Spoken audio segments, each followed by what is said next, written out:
This city, born from history, has played host to the bold,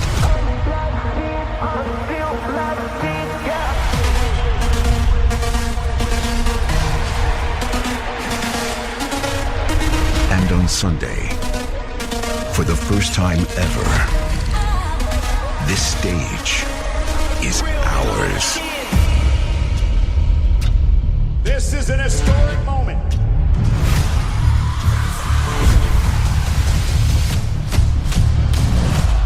Oh my God! What the hell? It's the Beast! It seems rumors of his demise have been greatly exaggerated. F5 from Brock Lesnar! In this ring, Jacob, you're beneath me. Tribal combat! I will happily beat you again. This will be my title. Not only will I kick your ass, I'll snatch your soul. Here we go! Soul snatcher! I don't sweat you! Come and get it! This is what we call must see! Yarami! The biggest rematch in history! On Sunday, we share a stage in a country where masterpieces are made. On Sunday, we clash in Italy. Hey, this is WWE and ECW alumni, the Blue Meanie, and you're listening to PCW. The question is, are you ready? Let me talk to you! I will give you a show like you have never, ever seen before. Why? Because I can. What do you guys want to talk about? I am that damn good! I am the B-E-S-T. And the color red in a world full of black and white. I am the eater of worlds. Yeah! To get some love!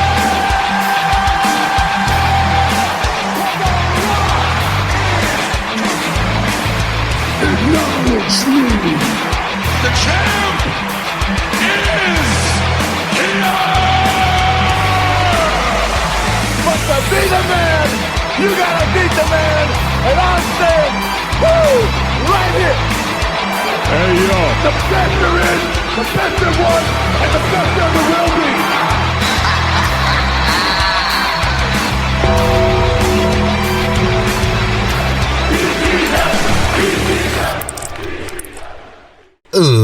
Ladies and gentlemen, boys and girls, channel of all ages, welcome back to another episode of PCW Podcast Championship Wrestling, episode 119. We're going to cover Clash in Italy, what went down there. We're going to also talk about what happened at Monday Night Raw. We're going to squeeze in some AAA wrestling. And then also, I'm declaring myself an entry in the King of the Ring tournament. Why? Just because. That and more. But with that down, let's move on with my co-host.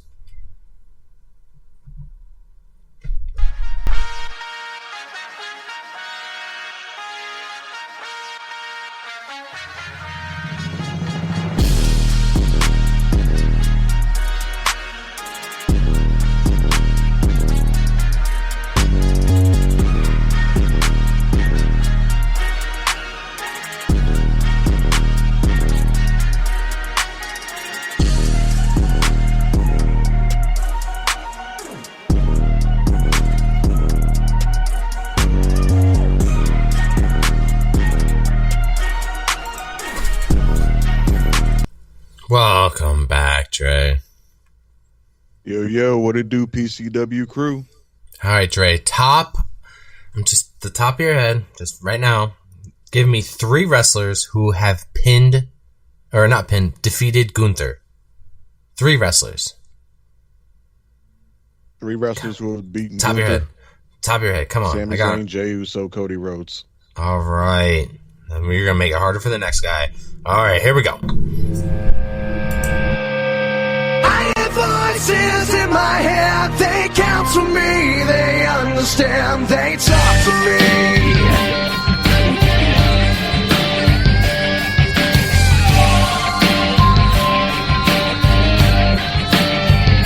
You got your rules and your religion, all designed to keep you safe. But when rules start getting... Tyler, welcome back, buddy. What is up, everybody? You know what, Wayne? I actually have a little bit of trivia for you myself. Oh no! You got to answer my trivia first, buddy. No, you can't. You can't just avoid my. You can't just come to the show with another question. Okay. No. You right. got to give me now 3 wrestlers who have defeated Gunther. Dre. Who'd you have? Sami Zayn, Jey Uso, and Cody. Yep. All right, man. 3 more. Come on. Well, Penta.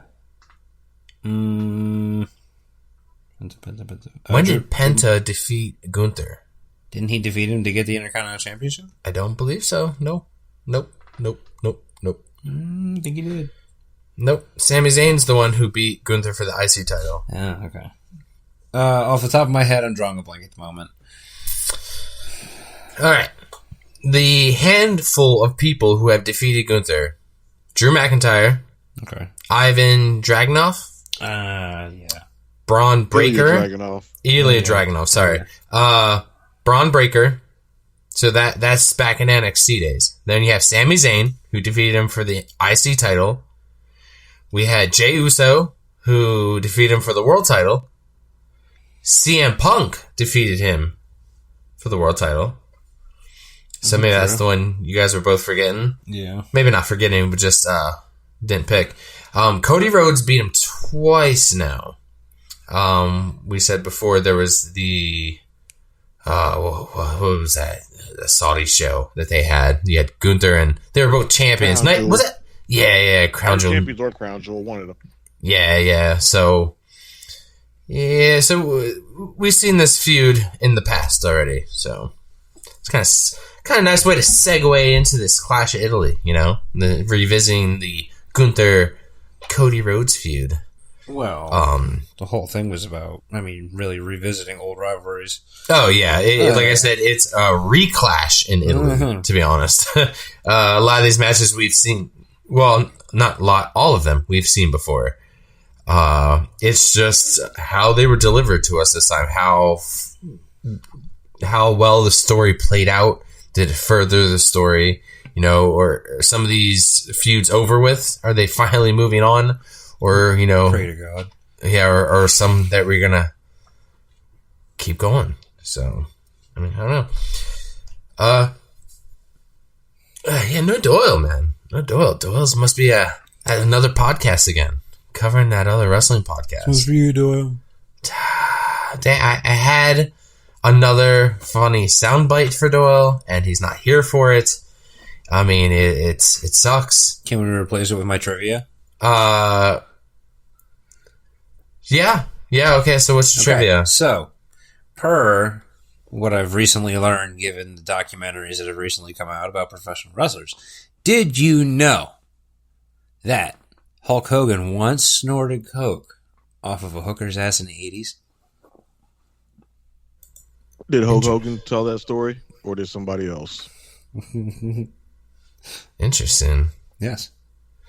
Oh. That determines how credible the story is. Well, it is secondhand, so I will give. You know how anytime the Hulkster, when he's getting interviewed, I've only seen like 3 episodes, maybe 2 or 3 episodes of that Hogan documentary, and anytime anything bad gets brought up to him, he's like, well, hold on, dude, hold on there, brother.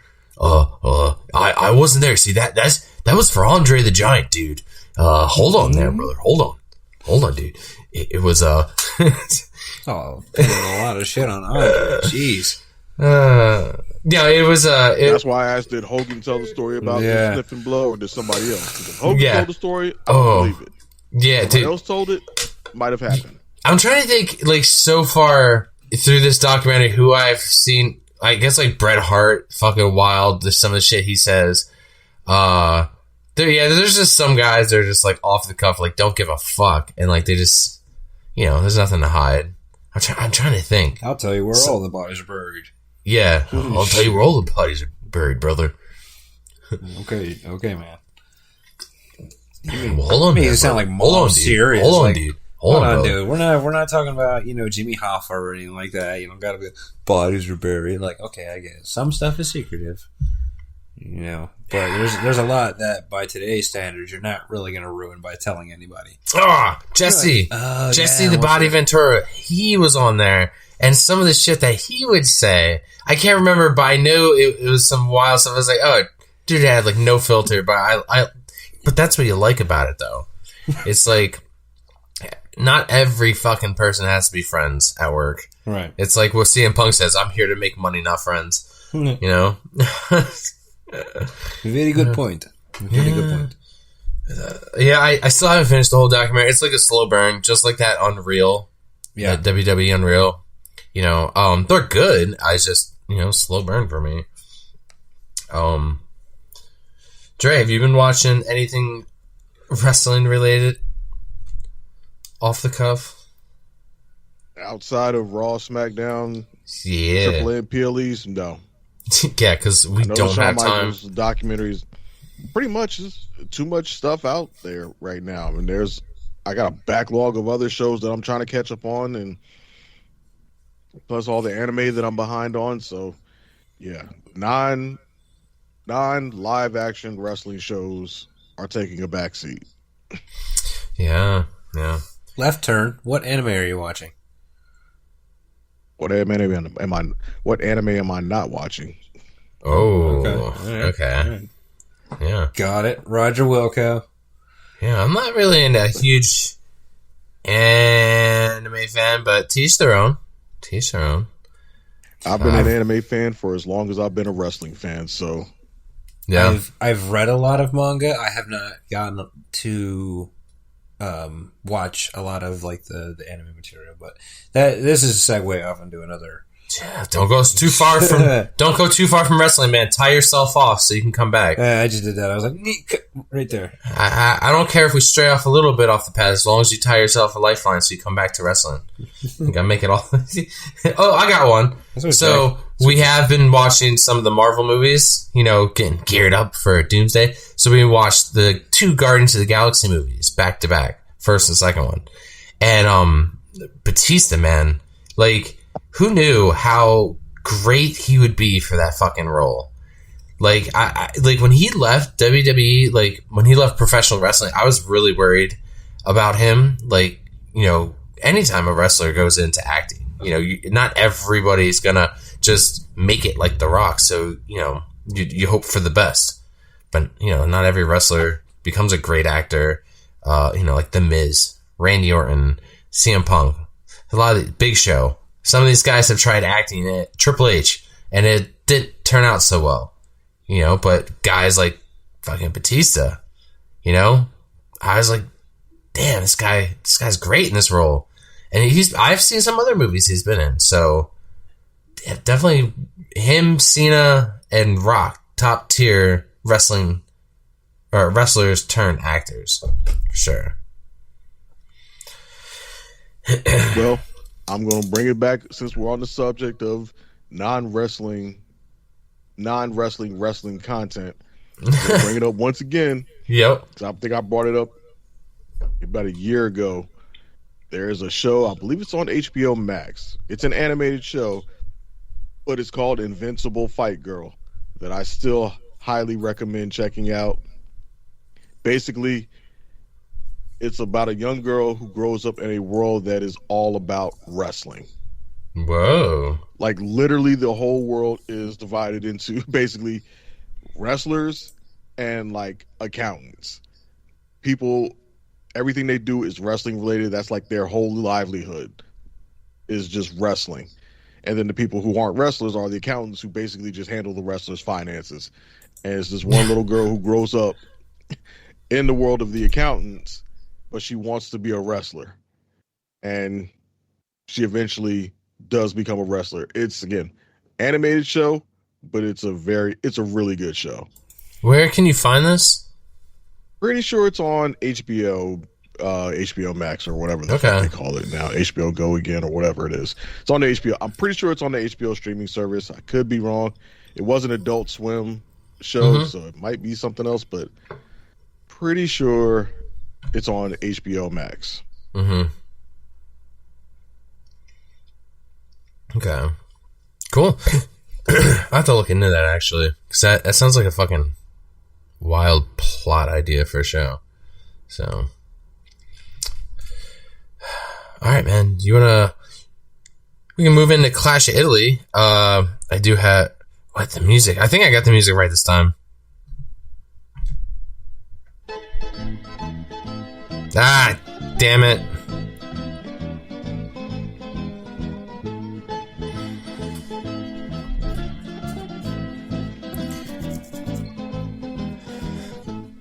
Ah, I'm sorry. I thought I got it right this time. I didn't get it right. What? How could I? Jeez, that more professionalism. Well, I thought we cleaned the soundboard and it didn't, I did get a little bit of the Italian commentary team though. Yeah, dude, it's awesome. Listen.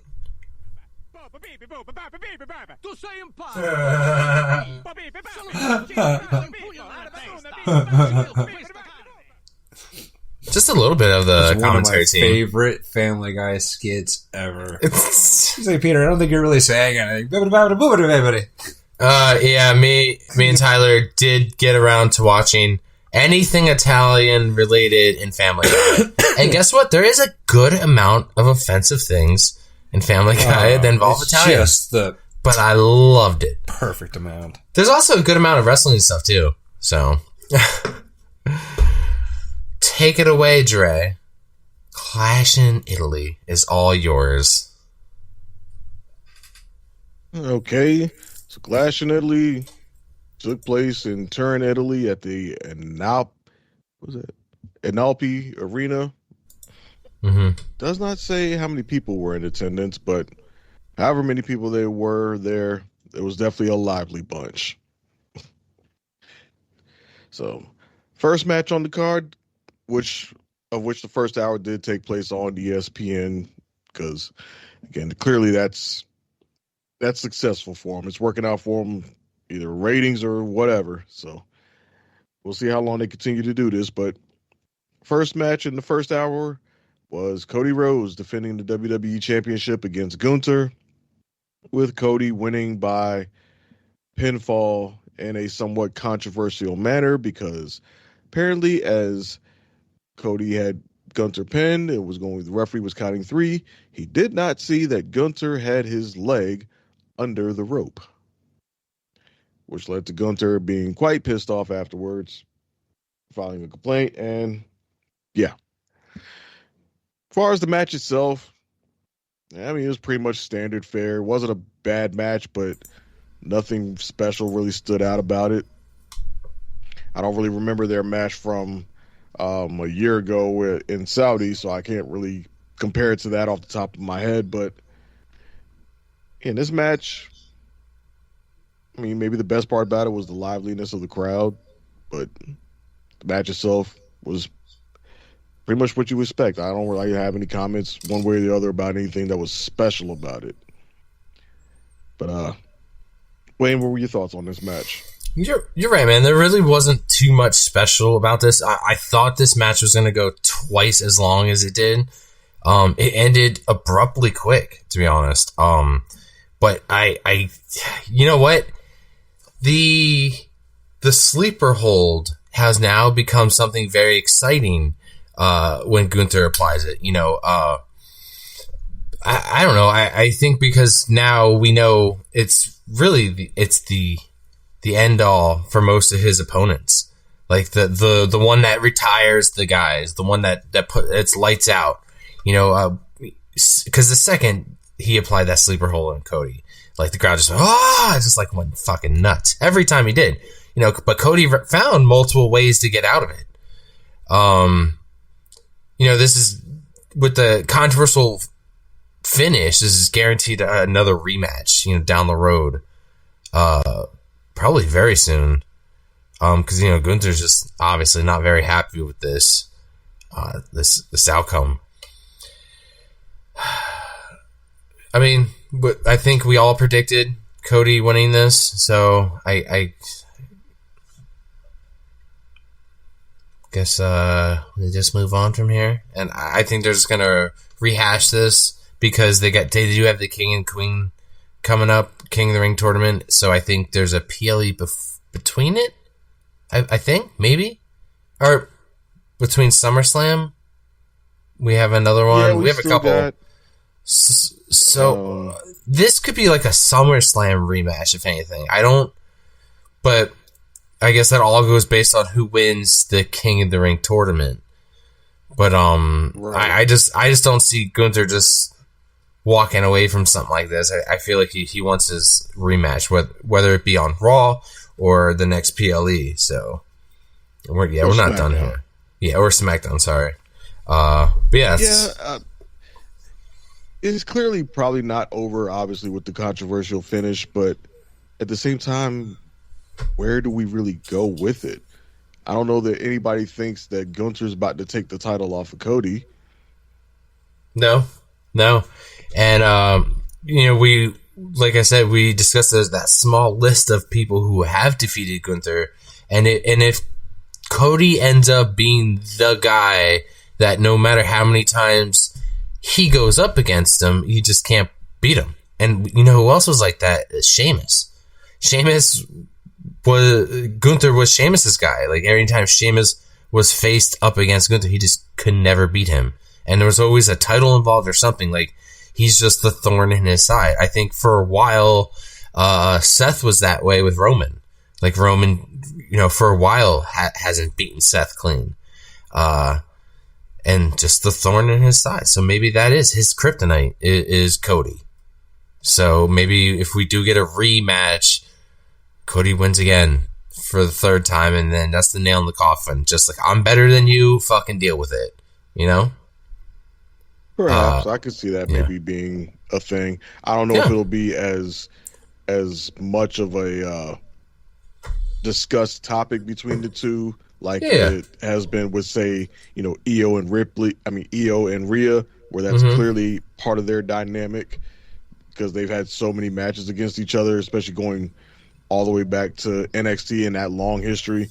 Right. Whereas Cody and Gunther, this is really only their second matchup.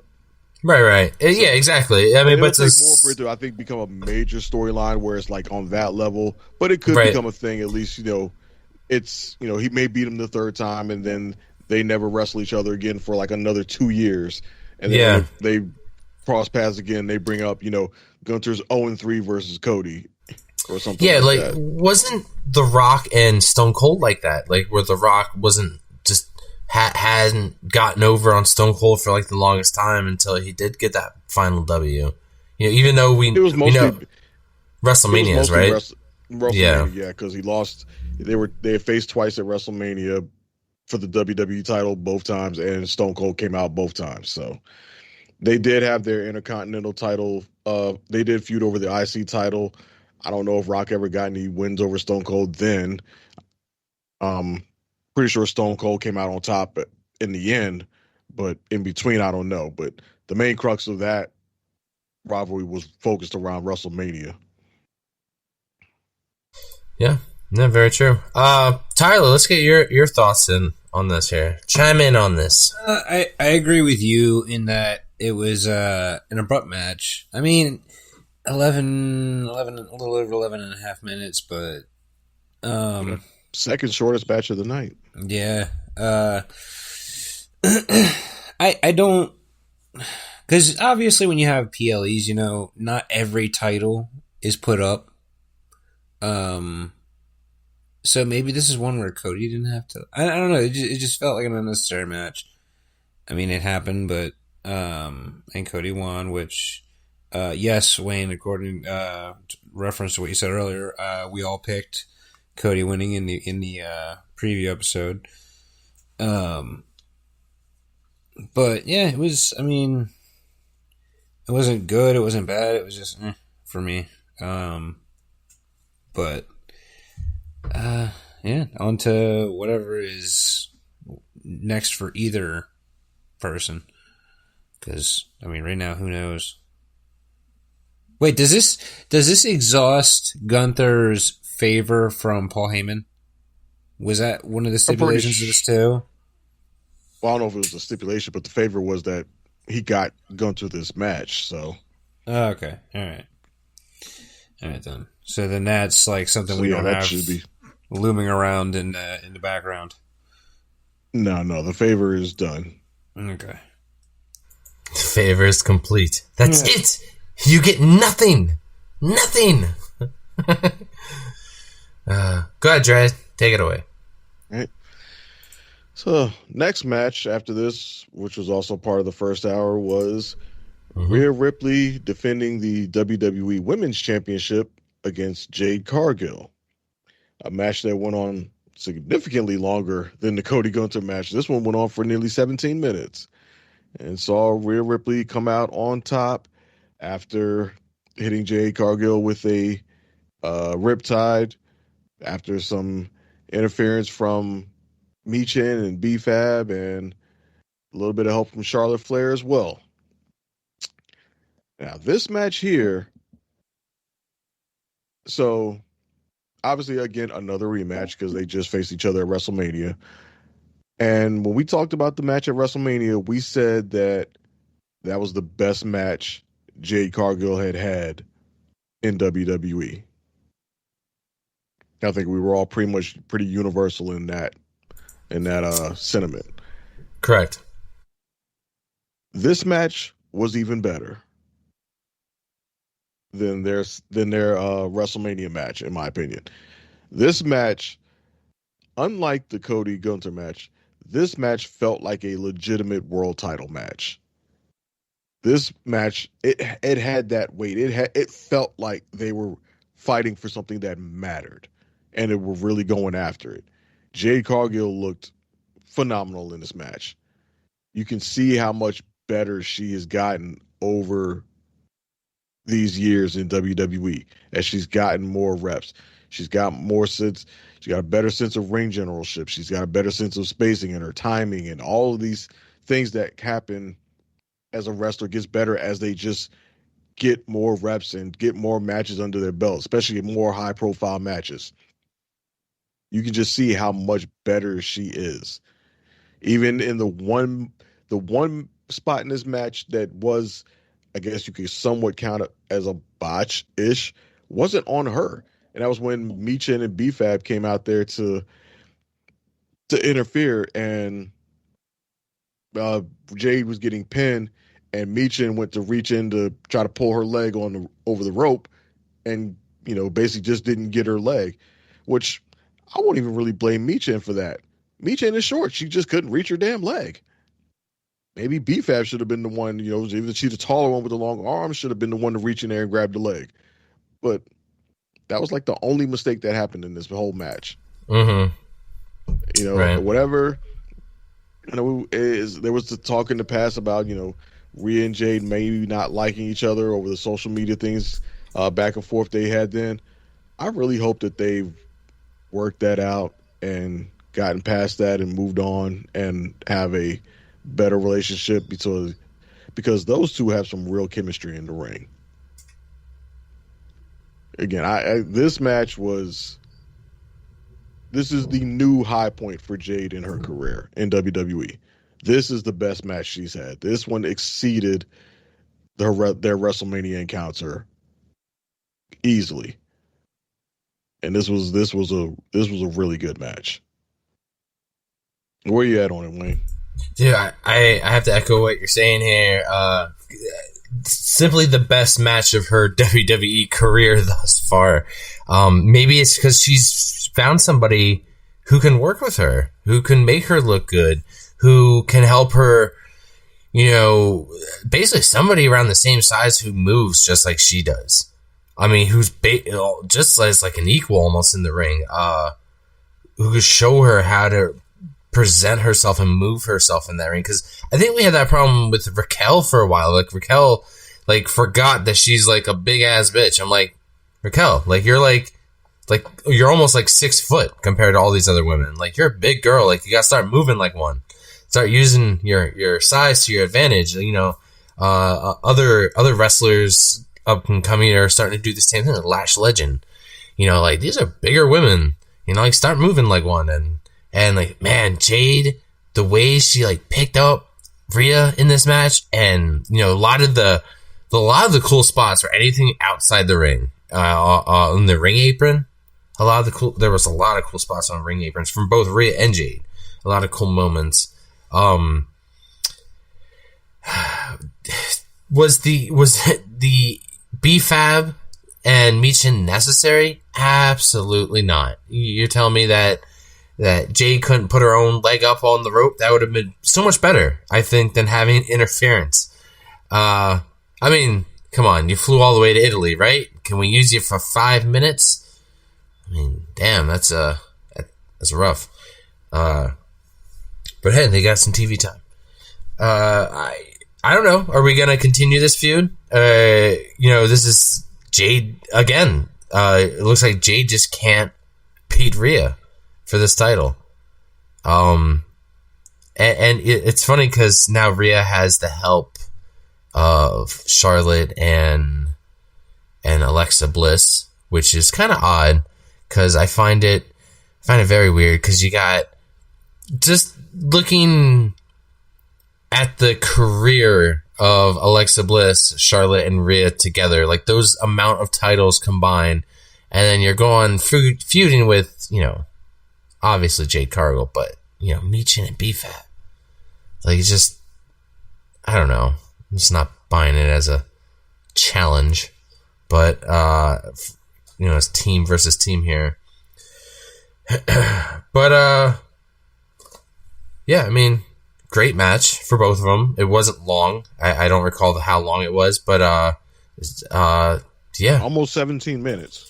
Almost. There you go. It was the second longest match of the night. So it, you know, shows that she can do longer matches. It's not, you know, people are like, oh, she might get winded. She can't finish these matches. No, she can go.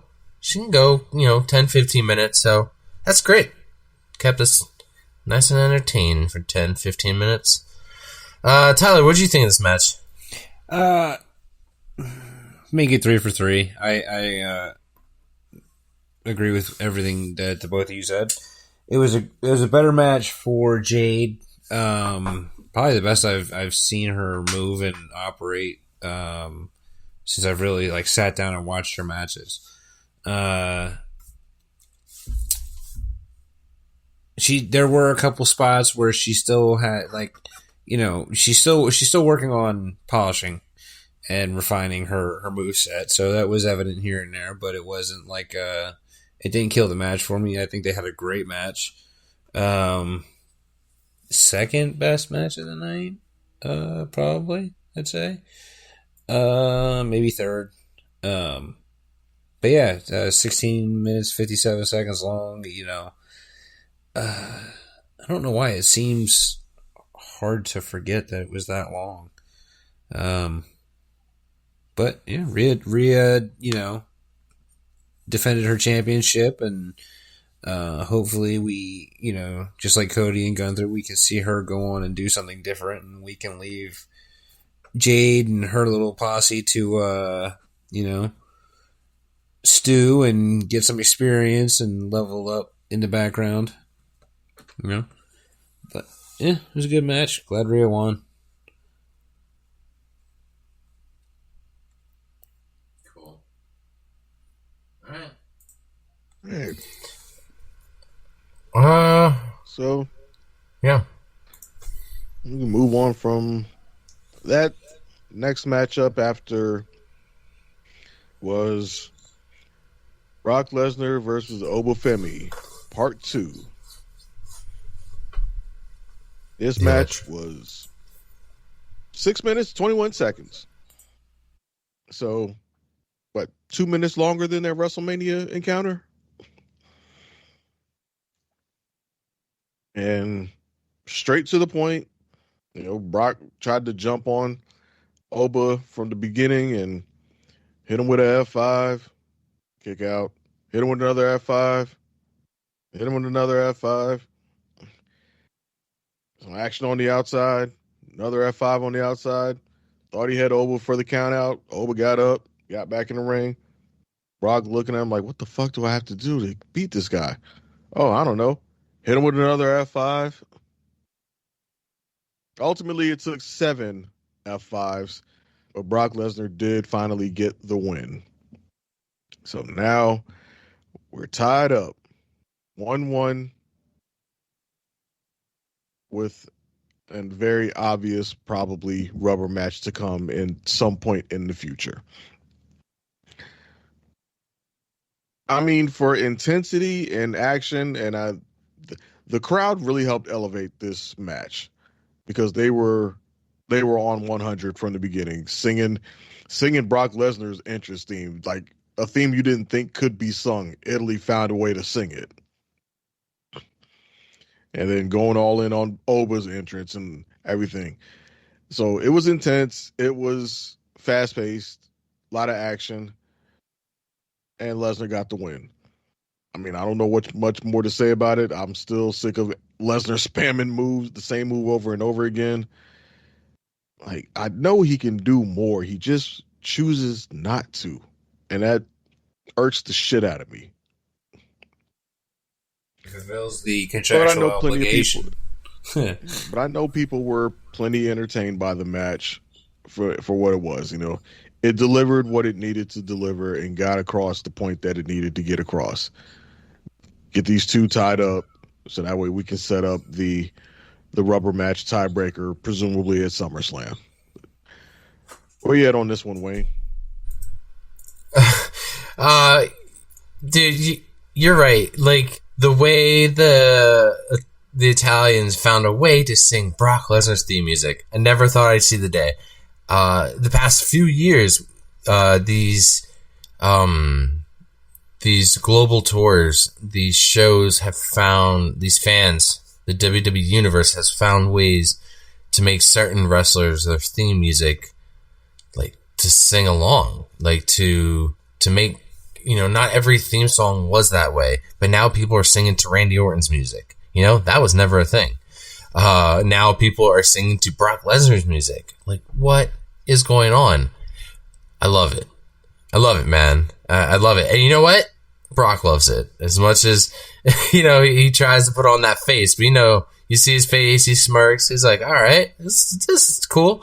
Because now I wonder, is this a new thing for now for us fans? Are you guys going to be singing Brock Lesnar's theme music now?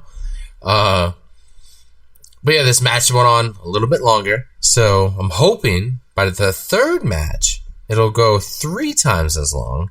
You know, if my math is correct, it should be like an 8, 3 times maybe. As long what? 8? Maybe like 8. As long as this one? That's the first one. So maybe like it should be like a 10-minute match, maybe 8-minute match. You know, this Brock. This match reminded me of, so like you and like your younger brother are playing 2K, and you just whoop his ass, right? Goes and cries to mom, and mom's like, let your brother win just once. So like you give your brother like, all right, we'll rematch again, but this time you can start the match with all your finishers. You know, full finishers all the way through. I'll start just normal. I'll work for my finishers like a normal wrestler, but no, we'll give you all the finishers. So, you know, the bell just rings, and right away, this motherfucker presses Y, uses his F5s, and, you know, uses a finisher, puts me through. And you know what? He dug out the Kimura lock. We haven't seen the Kimura lock in a while. When was the last time you guys saw the Kimura lock? When he feuded with Triple H and Shawn Michaels, right? Something like that, yeah. Something like that. That's a long time ago. Yeah. That was me hiding over cricket. That was, I was kind of like, oh wow, that's 6 different. minutes.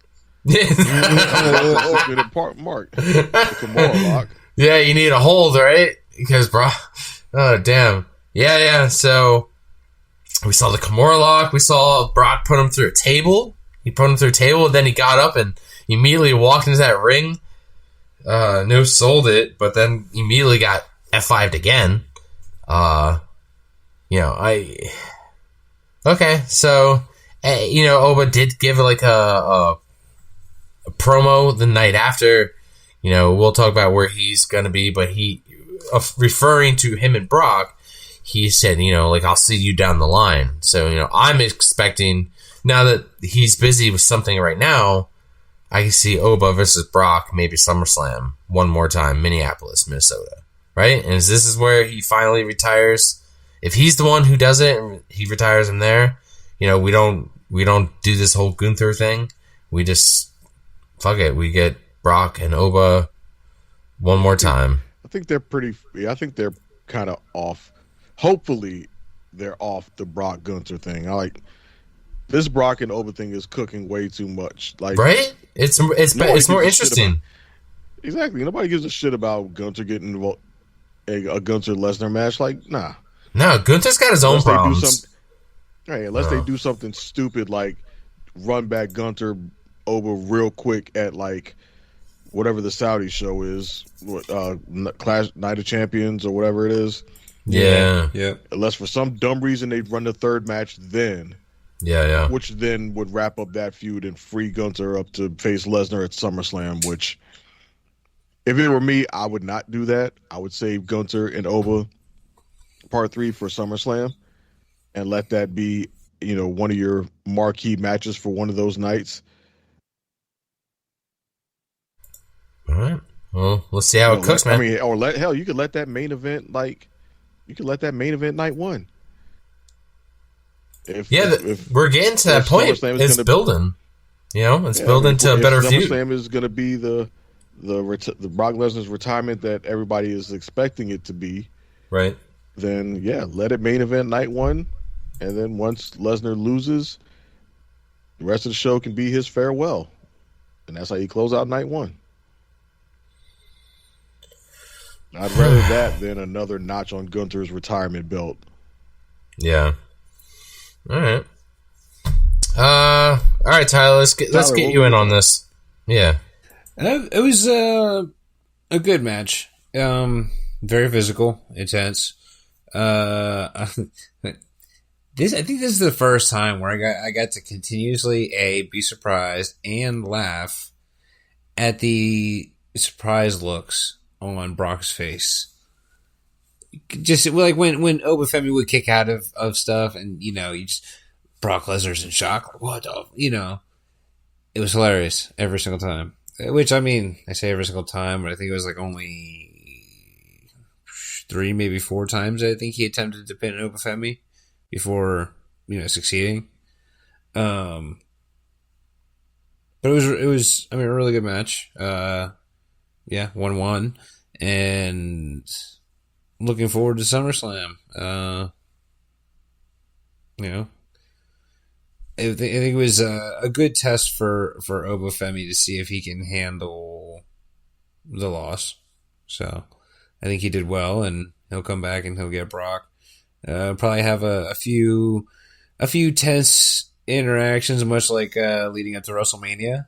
Because SummerSlam, it's the second biggest party of the year, if not the. So it'll be good to watch it all follow out and unfold until then. Yeah. It's just this match, this feud is just so exciting. Yeah. And now Brock and I can just go home, I guess, for the summer. Yeah. He doesn't have to work again pretty much for a while. We can get the summer off, and Oba's busy right now with something else, so yeah, why not? That's like what when Dre was talking about Brock using the same finisher, and I said, well, that's whatever fulfills the contractual obligation. He's probably done more than he needs to. So yeah, he's gonna go back to his ranch and watch the cattle move about and collect the check. Yep, and Sable's gonna be there. Did you really cheat on me and pee on those associates? I gotta go back to work. What was your vocal warm up before we started? Yeah. Go ahead, Trey. Sorry. So next match was Sol Ruka facing Becky Lynch for the Women's Intercontinental Championship. And for once, we got something different. Sol Ruca came out successful this time. Defeated Becky Lynch to become our new Women's Intercontinental Champion. Match that went almost 15 minutes. It was about, well, just over 14 minutes, rather.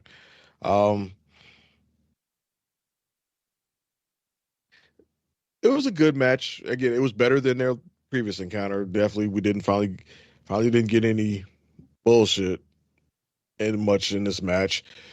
Soul nailed the Soul Snatcher. No mess ups there. But other than that, this match was kind of similar to Cody and Gunther. Not bad, but nothing that really stood out. I mean, Sol Ruca and Becky Lynch do work well together in the ring, but there wasn't anything about this match that stuck with me or was really that memorable, other than the fact that Sol Ruca won, and we now have a new Women's Intercontinental Champion. What about you, Wayne? What were your thoughts on this one? Since Becky has held the IC title, well, not since she's held it, but since she's been in the IC title scene, she's put over so many freaking women. I was bringing it up to Tyler the other day because when you look at it as a whole, she put over Lyra when she got the IC title. She put over Maxine Dupree, fucking Maxine Dupree. She put over, she didn't really put over, but she lost the title to AJ Lee, and now Sol Ruca, and that's fucking awesome. Putting over, and Becky doesn't lose a step because, to be honest, Becky could easily go back into the main title scene, and she, just tweaked her gimmick a little bit, making herself the man again. She could be a main eventer by next week, but what she did for the Intercontinental title, what she did for the mid-card division, I think is great. This was a fast-paced match. There was many botches. Just nothing extreme. Just small things. But with the speed that Sol Ruca moves, you can expect it. Maybe Becky just can't keep up with her. She's just a fucking tons of energy, dude. Just real fast-paced. And one of I think Michael Cole brought it up, but Sol Ruca definitely reminds me of a young Lita. The way she wrestles, right? I totally see it with the moonsaults, just some of the moves she's willing to do in the ring. Those high altitude moves. Always spending more time in the air than on the ground. Some moves that stood out. I think when she did she turned a DDT into a handspring into a super kick. They had the Soul Snatcher turned into an armbar. Becky turning that to an armbar. I thought that was fucking cool. And then of course the ref, right? They gotta somehow involve the ref, some way, shape, or form. So I still don't know what that's about. I mean, wouldn't it be just easier if Becky would just say, "Can I just have a different referee for this match? Can I?" Because how many other female referees do we have? How about that blonde chick from NXT that just came up?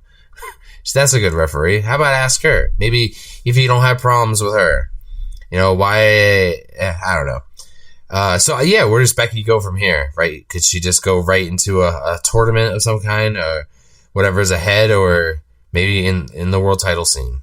I definitely don't see her doing anything in the tag team division. I don't see who would want to be, just like Seth Rollins. I don't know who would want to be friends with Becky right now. So, or does she turn around and go right back for the IC title again? I'd like to see her move on. And for Sol Ruca to have this title, it's fucking awesome. She needs a little bit more mic work. When she cuts promos.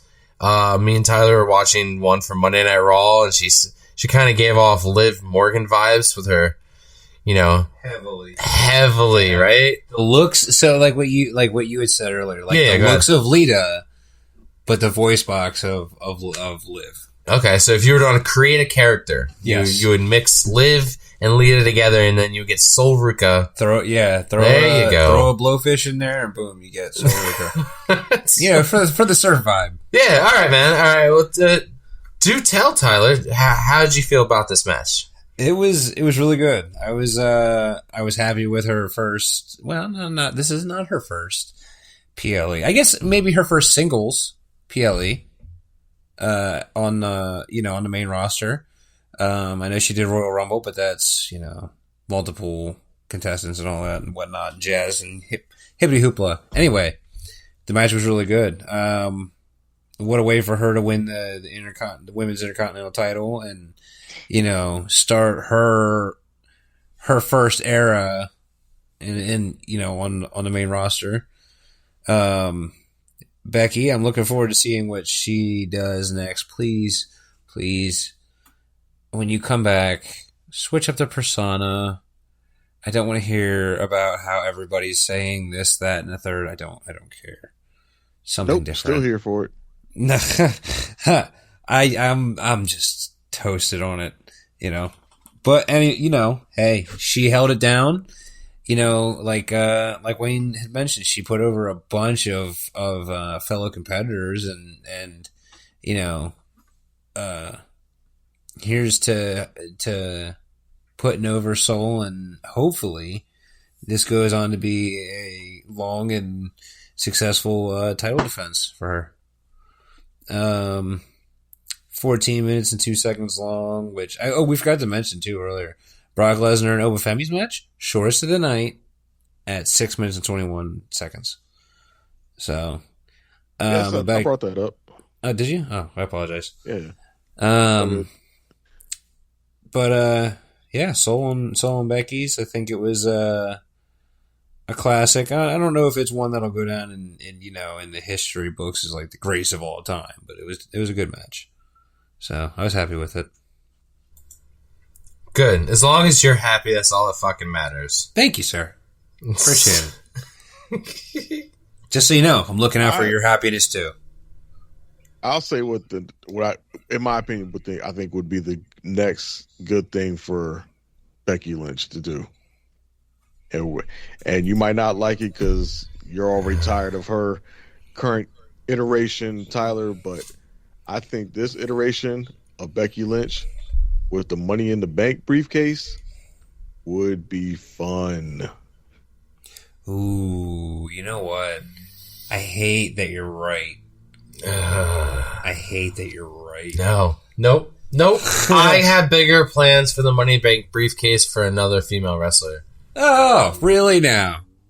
Yep. So we got to go to your plans. I'm just fucking with you. Nah, not Becky, man. I don't want Becky to be Money in the Bank winner. I think Money in the Bank would be great. Well, we're not even going to go down that rabbit hole. Fuck me. Go ahead, Dre. You've already started it. Yeah, fucking give it to fucking Chelsea Green. Give it to Chelsea Green. Ooh. God, she would just every time she would try to attempt to cash in, she'd fail. Or before she could actually get it to the bell to ring. I don't know. I just think it's just one of those moments where she finally, the fans get her as the champion, and that's how we do it. Whether she gets it in a sleazy way or she gets it fair and square, I think the fans would fucking lose their shit if Chelsea Green finally wins the title. Austin Theory. Austin, no, dude, because nobody lost their shit when Austin Theory won the title. You know what? How about he did go through that whole stretch of that, yes, Chelsea Green winning the match would be great. Yeah. That would absolutely be a fun moment. Mm-hmm, but if you're going to turn around after that and then treat her like a comedy, like a joke bit where she keeps failing to cash in, you're Austin Theorying her. But you know what? That's exactly what happened when he won the briefcase and he couldn't cash it in for shit. And every time he tried to cash it in, something went sideways, something went south. Remember when he tried to cash it in at SummerSlam in the middle of the Roman Lesnar last man standing match? Right. And Lesnar literally took the briefcase and beat the shit out of Austin Theory with it. Right, but there isn't people online going, man, it would be awesome if they made Austin Theory a champion, right? Like, people aren't clamoring that, like, Austin Theory needs to be a champion. Look how long it took him to get there. Right, but, like, this is a different situation. This reminds me a little bit of Dolph Ziggler. When Dolph Ziggler had the briefcase, he tried to cash in many times and failed. But then when he finally got that fucking cash in against Alberto Del Rio right after Mania, the crowd went wild because we wanted him to fucking get his first title win. And he was a heel. He was a heel. And he, you know what I mean? Like, everybody's a little different. But Austin Theory, I was like, oh God, I hope this man never becomes a world champion. You know? And then there's people who've won the Money in the Bank briefcase who are like, why? Why did they give Otis the briefcase? Like, and this man lost it in fucking court. But anyway, yeah. I'm going down a fucking rabbit hole. Money in the Bank.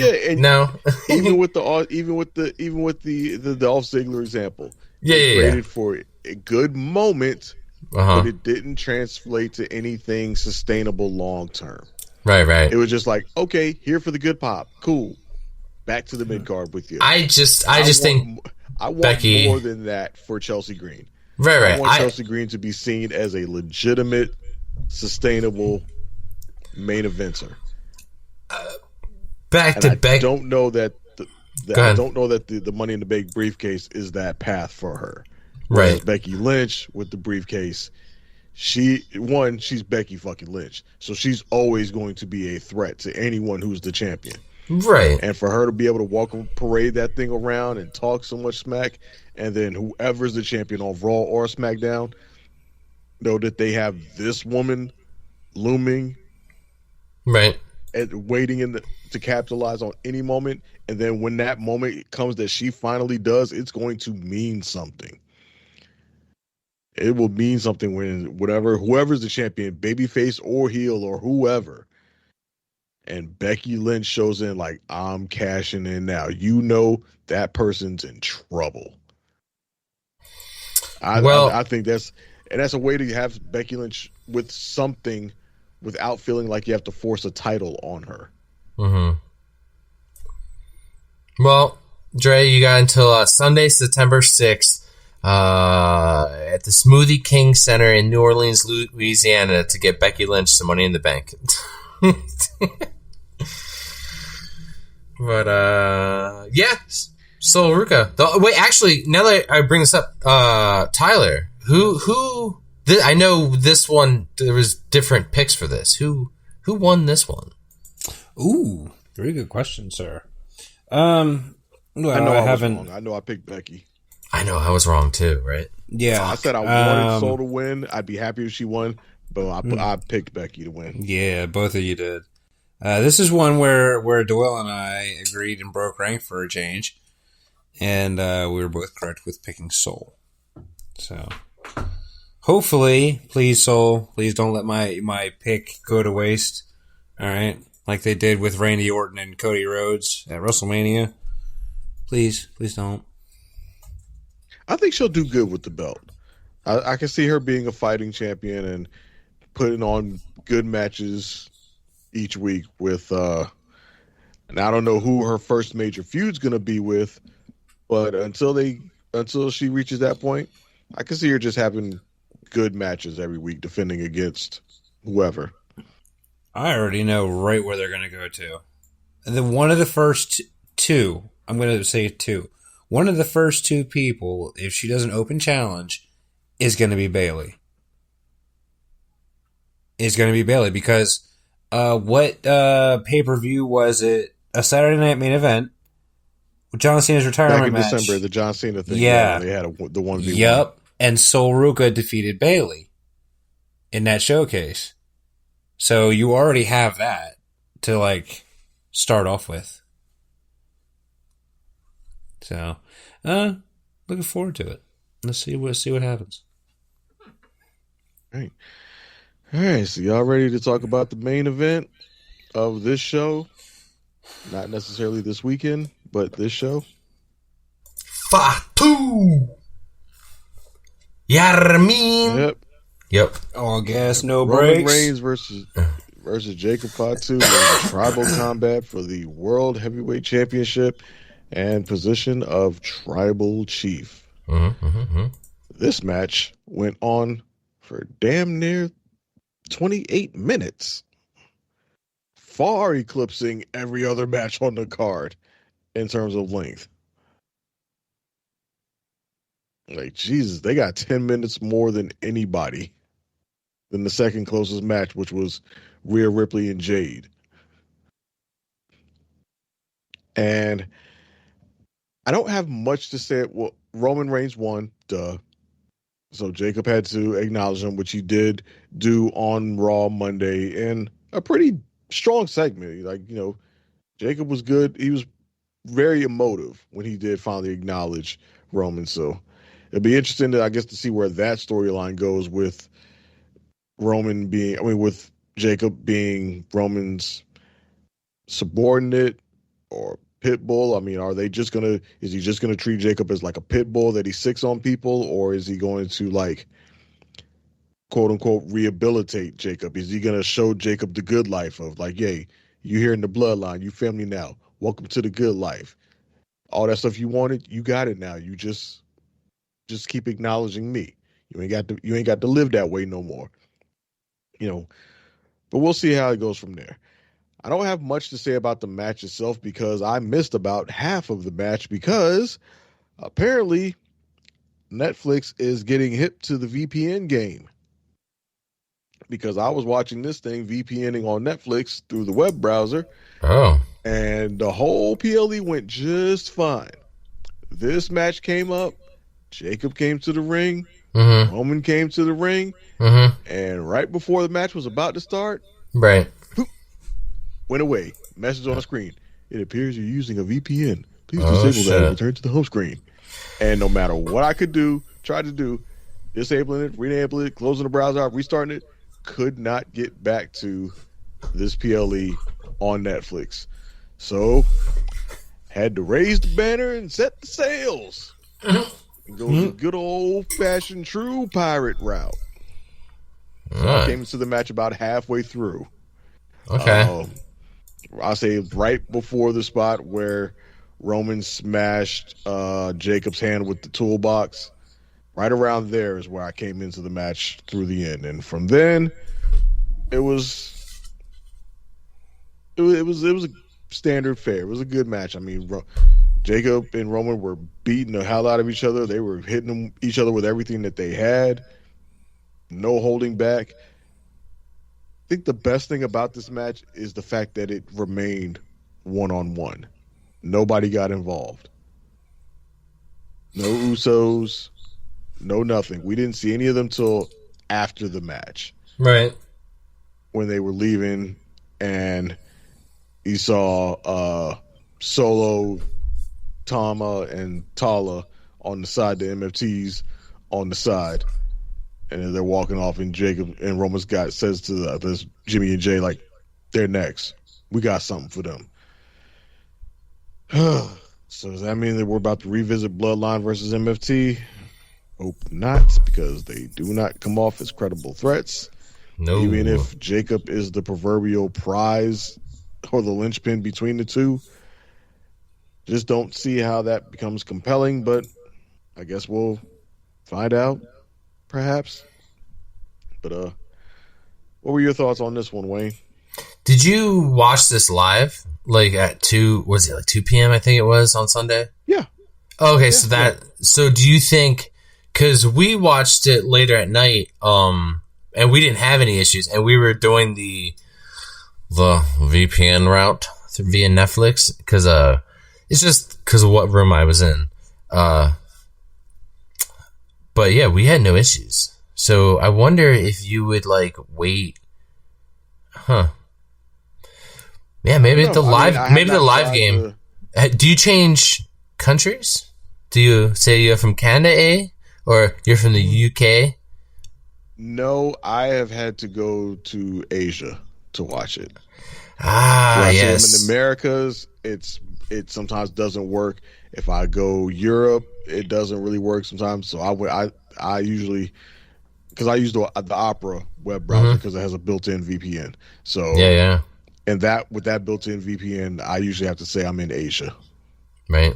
Ah, yes.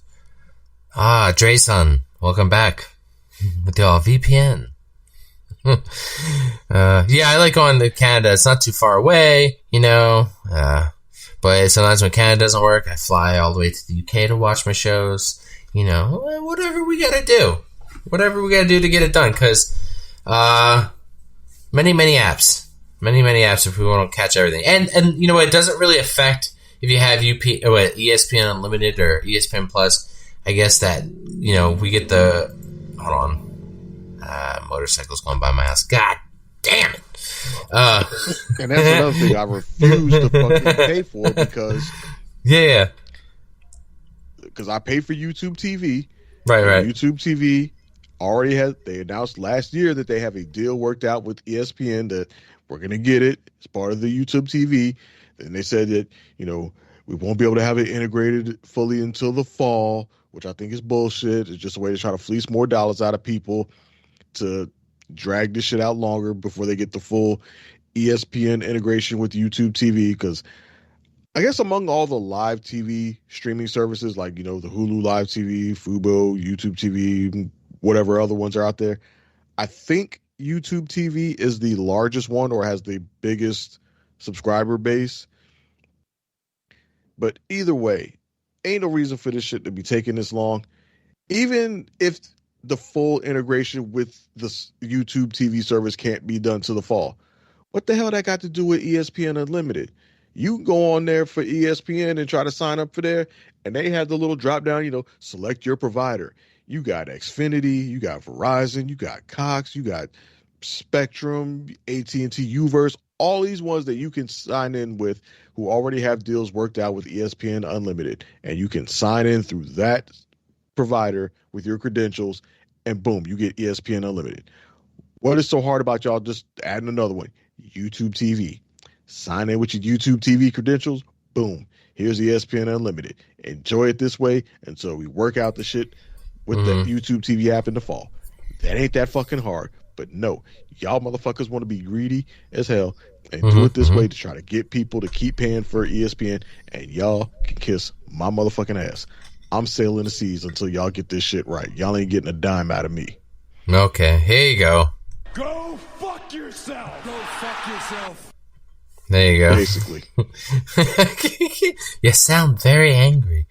Man. Tyler, back in, yeah, I know, we'll get back to the match, people. Hold on a second. We'll get back to the match. I know. Tyler, you had to get ESPN Unlimited for one pay-per-view only. Did you cancel the trial, or are you still paying? Oh, I am so done. Done. Yeah, that was a once and done. Oh, okay. So you remembered to cancel? Yes. Damn, Dre, I thought he was going to forget, and this would have been a funny fucking bit. Whoever had their money on me losing, on me forgetting to cancel my subscription, you lost. All right? Yeah, it's not like the WWE Network where $9.99's coming out. It's not, you know, that was like not as noticeable as fucking $30 coming out of your account. Listen, the price went up on my YouTube subscription. I'm sick right now. Okay? Yeah. Went from $13.99 to $16.99. What? Dude, price has gone up on every fucking thing. Except for Xbox Game Pass. Yeah, except for Game Pass went down. Yeah. $2? Went down $2. 24 to 22? Something like that, yeah. Anyway, bring it back. Bring it back. Reel it in. Crikey, look at the size of that one. All right. 5-2. So, you know what? The amount of Superman punches, and there was like 3 or 4 Superman punches. We saw like 6 spears. Jacob for 2 with his own spear. We saw some security guards who were on the barricade get taken out. We saw the famous Roman did it when he was a heel. When he was I don't even know what he is now. Like he's like a transfacial, like heel face, whatever. You know, transfacial. He does that thing terrible. He does that thing where he kicks out, but he does the low blow while he kicks out. Yeah. You know what I'm talking about? He did that shit when he was Bloodlining, but now he's like, "Are you a face?" do you mean Like, when he was Bloodline? When he was is it, was Bloodline. Nah, dude, he didn't start doing that until he was in the Bloodline. When he was the tribal chief, he started doing that fucking kicking out. Remember, he did that shit with everybody, man. Yeah. But whatever. I'm bringing it back. Just like Brock Lesnar bringing the Kimura Lock. Roman say, "Oh, I got something for you. I'll bring back the low blow kick out," which is honestly in itself is kind of clever. It is kind of funny. Like why it hasn't been a move yet in WWE 2K, I will never know. He's gonna go on a medley of greatest hits for a while. You know, we got somebody put through tables. You know, it was a good match. We got to where we wanted. We knew where it was going. We got to where we wanted, and that is, you know, the night after on Raw, which we'll talk about. But overall, it was a good match. You know, like you said, Dre, they got like twice the amount of fucking time. Twice the amount of time. Take that, Cody Rhodes and Gunther. We're gonna take twice the amount of time, and then some. Jesus, then some. You know, mostly. You know what though? To be fair, I mean, it's probably a lot longer if you want to count all the entrants for Roman taking forever to get to the fucking ring. So yeah. Are these times from Bell Ring? Or yeah, I think they're from bell to bell. Okay. I'm most likely bell to bell, but yeah, pretty sure. Yeah. Okay. So that's all I got about that match. Tyler, can I get your opinion, please? In my opinion, you sound like a fucking nerd. Because no, I sound like You fucking mark! I sound like a mark. Yeah, well. So tell me about your wrestling opinion over there. Overall, great night. I was happy with it. On to Monday Night Raw. I think. Oh, that's all you got? Just yeah. That's it. Just it was great. Yeah, it was great. It was great. That's it. It was great. Yeah.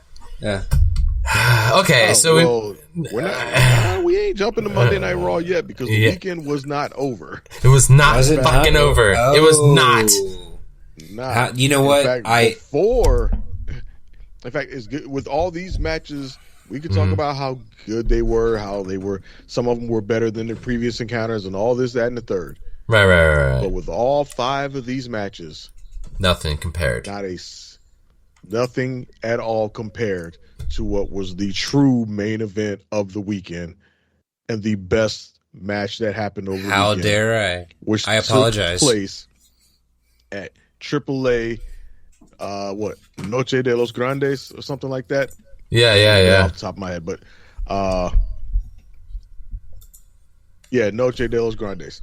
And that was the mask versus mask match between El Grande Americano and El Grande Americano Original. Mm-hmm. Right. Which, before we even get into that, the whole show itself was a really good show.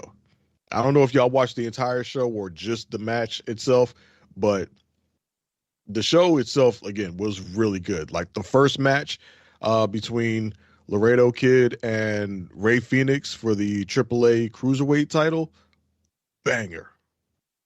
That match was a freaking banger. Like those two went the fuck at it. That was a phenomenal match. Then there was the AAA Latin American Championship with Elijo del Vikingo.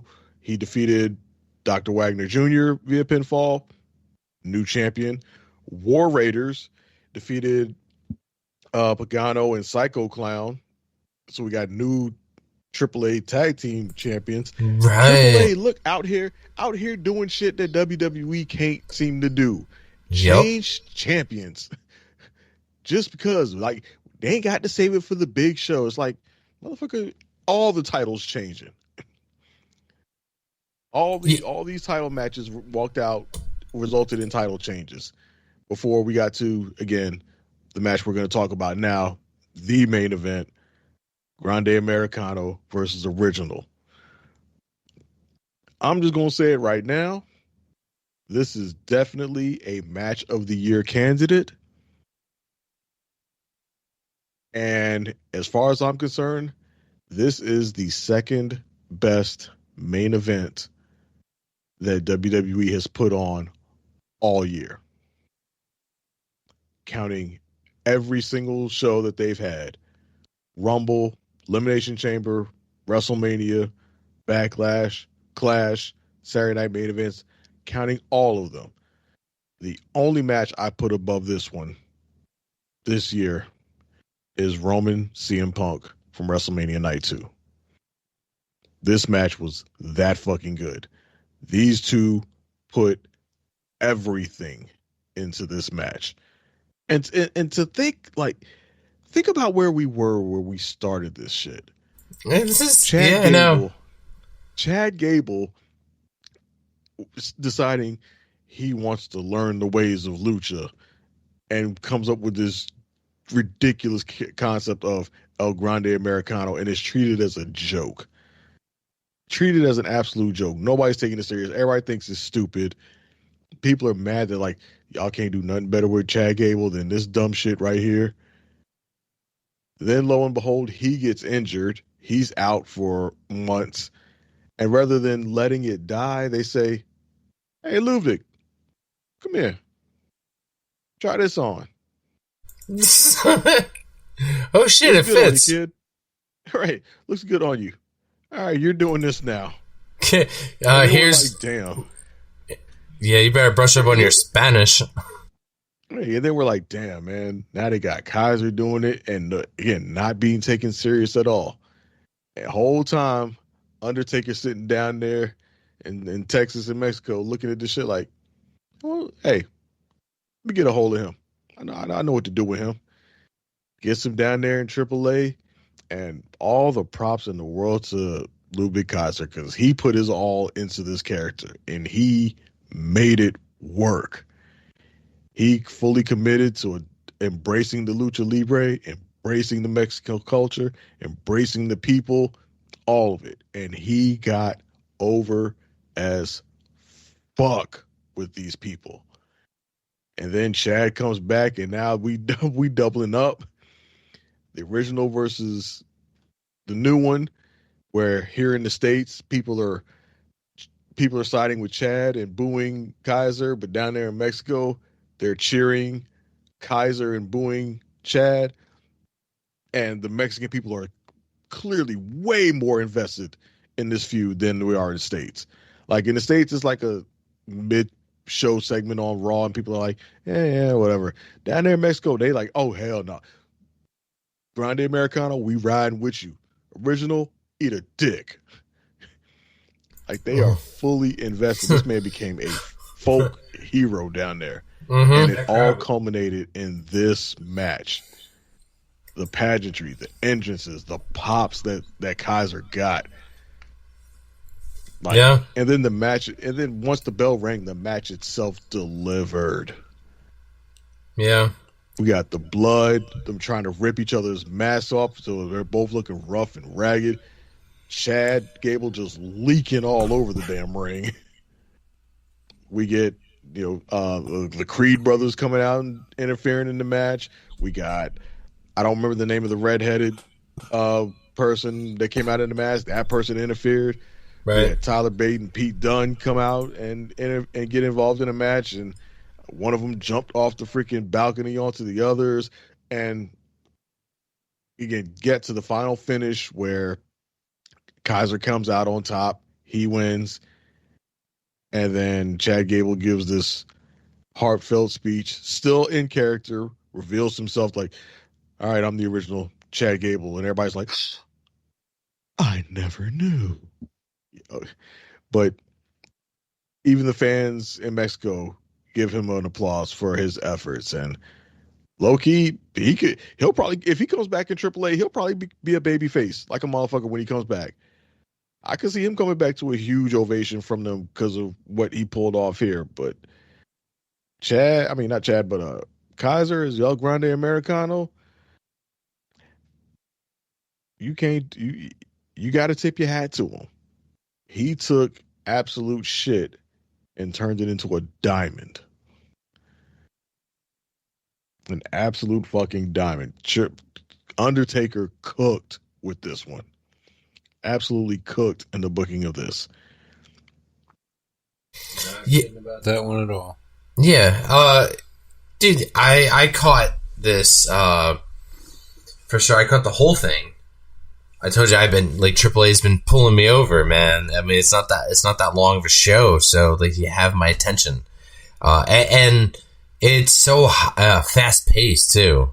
I guess that's also what keeps me interested in the unique characters like Guadaman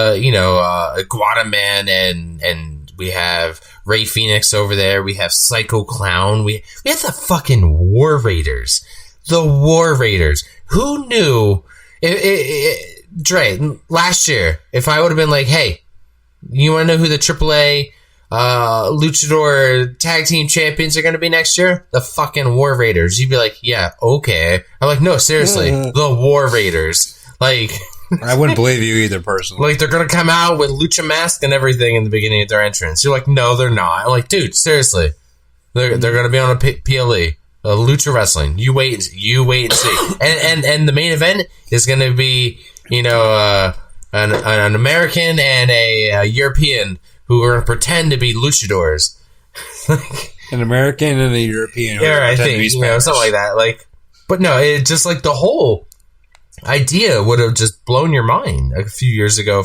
Even just last year, me telling you this, like even if we would have been like, hey, this Chad Gable and, Kaiser are going to main event a PLE, and what they've done with AAA over there, putting some of the wrestlers that we see on the, the main roster on Raw and SmackDown, what we see on that show, putting them on AAA is great. Like, okay, that's where the War Raiders have been, like I've honestly, I swear to God, I didn't even know they were still with the company. Swear to God, until I saw this, I was like, oh shit, they still, work for the company? They made it through the cuts. Yeah, they made it through the cuts, but this is where they've been. And you know what, if that's true, okay, cool, man. Like, that's awesome. They're being used here. I see they take Bayley over in AAA. They've been using her there. We see Ray Phoenix is now the Cruiserweight champion, so he finally won a title. A championship? Yeah. Nice. Nice. He won a title, so now you got him and Penta both holding gold right now. Cool. So that's awesome. On different shows, but like, the idea of Penta coming to AAA for a match with the IC title is definitely not out of the question, considering him and Ray are doing a little thing with the IC title. But which is crazy to me, by the way. General manager, right, also gets an IC title shot on another show. It'd be like Adam Pearce coming over to like NXT asking for a North American title shot. Right. I know this is a young kid's game, but yeah, like it's like, dude, like Ray on this show. To me, you're like a retired, like authority figure. Like you're the GM. Moves and then I go over to Raw. He's like, "Hey man, I'm doing double duty. I'm here to work." And I'm like, "Jeez, Ray, like take it easy, man. Like you don't need to wrestle for my entertainment. I'm good, man. I like you as general manager. Save your knees, bro. We got tons of luchadors." But yeah, dude, that match was fire because it told a story. We've been building up for this for months, almost it feels like a year. Sometimes actually it feels a lot longer, and it's because of Chad Gable being out for so long. This feud feels like it's been for a long time building to this, and the fact that it's come down to a mask versus mask on a AAA pay-per-view is fucking phenomenal. All the people that interfered, even Kaiser's girlfriend. I don't quite remember her name. Her showing up there. I didn't understand the whole story, but I knew right away they told it just the way they were looking and some of the things that the ref was the commentators were saying. Just their actions. I mean, I was like, oh shit, like she was not supposed to be here. And they're like, oh, I bet she bought a ticket. And then she like flashed a ticket. I was like, that's how they always get you. Oh, I bought a ticket. And I'm like, oh, you overpaid, I bet, for that fucking ticket. I'm really excited for the next where AAA goes from here. Like, I'm hooked, man. Like, this weekend, I'm going to try to catch it if it's on this weekend. It's every weekend? It's every Saturday? Every Saturday, 10 o'clock, streaming on YouTube Live. This week, Noche de los Grandes is a 2-week event, so the bulk of it we got this past Saturday.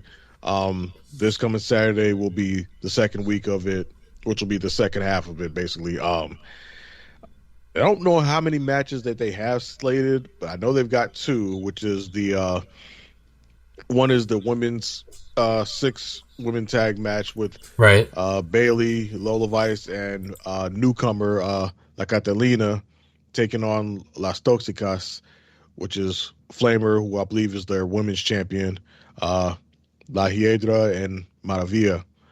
And then there's a other match, which is a fatal 5-way. Cruz del Toro of formerly Santos and them crew versus Cruz del Toro versus Joaquin Wilde, Lince Dorado, Mini Vikingo, and Octagon Jr. Mm-hmm. So those are the only 2 matches that are as of now announced for this upcoming Saturday. I don't know if they're going to add any more or announce anything between now and then, but we'll see. Right. This is something I could, I might just make, because Sunday mornings I like catch up on some shows and I have breakfast, so this is something I could see myself watching every Sunday morning, catching up on. Dude, I want to get back to this main event here. The amount of blood that Chad was losing during like the post show, it's like somebody get this guy. Let that poor man go. Yeah, dude, like somebody get this guy a towel. That's what I was like. Throw this man a fucking towel. And he's just like trying to give this speech, and I understand. It felt like the end of the fucking Rocky 4 or whatever it was. If I could change, you could change. But like I was like, get this man a fucking towel. Really? Like he's like he can't see, and it's funny because like he went to go like hug his daughter or something. She got blood all over her hands. High five his daughter. Yeah, high five his daughter. She looked at her mom like, ew. Yeah, she wiped it on her like sister. I was like, oh my god. I was like, it's funny. Her mom. Yeah, she wiped it on somebody, but yeah, like to see like, oh my god, dad just gushing blood. But they're pass out in front of his family and shit because of blood loss. Right, like staple this man's head shut. They could have easily had the ref like standing there like off to the side of him or something like that, holding. Yeah, don't they do that with like UFC fighters? Yeah, like they have somebody there with like a towel. Enough, somebody will be standing there during your post fight. No, it'll look better this way. Let him pass out. It'll let be him real. Just die of pass out from blood loss. Yeah, it'll be real. Giving your fucking post match interview. I mean, yes, okay, I understand. It was a story that became big, like caught fire unexpectedly. Go ahead, Tyler. Yeah, dig into it. And just for him to be leaking that badly, it was crazy. But it was good. Yeah, I mean, let's be real. I really enjoyed it. Yeah, this was probably the best. Low key, this was the best feud WWE had going on for the last few months, and it flew under the radar for so many people. Like, because most people aren't tuning into AAA every week, and that's where most of the story was being developed, was on AAA, not on Raw. So a big chunk of this was just flying completely under the radar with people, but WWE knew they had something special in this main event. That's why they threw it on after Raw this week. Because they know, they heard all the talk coming out of this match like, oh, that was a banger. That was a classic. That was a 5-star. So they was like on Raw, like, hey, after Raw, we're going to show you this thing that happened over the weekend that was better than our entire PLE that everybody's been talking about. Yeah, pretty much. And I was like, I've already seen it. I'm like, yeah, it's fucking good. So I watched it again just to watch it again. And yeah. Obviously, they aired it in its entirety, and it was nice seeing the entrances and the songs and the massive pop that Kaiser got when he came out with the suede jacket and the hat. And I like how he still has elements of Ludwig Kaiser in it as well. Like when he gives the people the high five and he holds the backside of his hand up to the people as opposed to a traditional high five. So that's still classic Ludwig Kaiser stuff that he does, but he just makes it work as Grande Americano. Like, I can't praise this match enough. It was Chad Gable. He played more than a heel. He was a full-on villain in this match, and made Kaiser look like a true hero, not just a babyface, but an actual hero. And like what you mentioned, Tyler, the storytelling in this match was top notch. Like, they absolutely knocked it out of the park on this one. Now, don't fuck it up in the weeks to follow. Yeah, right. Is that all you guys got for AAA? Yeah, I would say the last thing I would say is my prediction now is that probably at Triple Mania, whenever that is for AAA, because I know that's their big thing is Triple Mania. I would be shocked if we don't have Grande Americano versus Dominic Mysterio for the AAA Mania Championship. Yeah, like that's what's next for him at this point. Mm-hmm. But yeah, that's it for that. We can move on to what's next. Ooh, I want to bring up real quick. Has anybody seen the picture of CM Punk that came out today? Oh, in the gym, he's just like super jacked, and like I saw the actual video. People like attacking him immediately, like, "Oh, this guy's been juicing up." I'm like, no. I think Dre, you may have mentioned it before. It's like, no, they just have time at home to work out, like to really spend time in the gym because they're not on the road. They have time to eat right, do their diet properly. You know, they're not doing anything else but working out. You know, that's what it is, man. Most wrestlers do that. They leave for a while and they come back even more fit than before. Like, take Sheamus, for example. For a year or two ago, he came back earlier than expected. Opposite. Yeah, he came back heavy because he was just not in shape. But look how quickly he got into shape and got ripped again. Like, real quick. Yeah. Like, it's what I mean. Like, opposite of what Punk's doing. Right. It just goes to show, like, you know, when some guys are away, they, you know, do what they want with their bodies. Like, if, you know, he just wanted to take advantage. Like, we saw Randy Orton do this, and we saw AJ Styles do this, where they take advantage. Roman Reigns did it. Take advantage of that time off and just hit the fucking gym, stick to a diet, and you know, like, look at him, man. Like, this is great. He looks the best he's ever looked. And you know, in addition to like the time off, like that's exactly the issue. I think it is. It's not like people jump into like the performance enhancing. You know, like, get out of here. That's the problem, is because you haven't seen that person in how long now?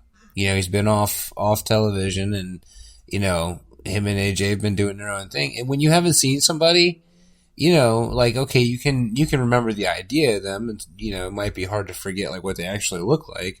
And then when you see them again, it's kind of like a shock, because, like, oh, shit, you know. But to immediately jump to, like, oh, he's doing this or doing that, like, come on. Like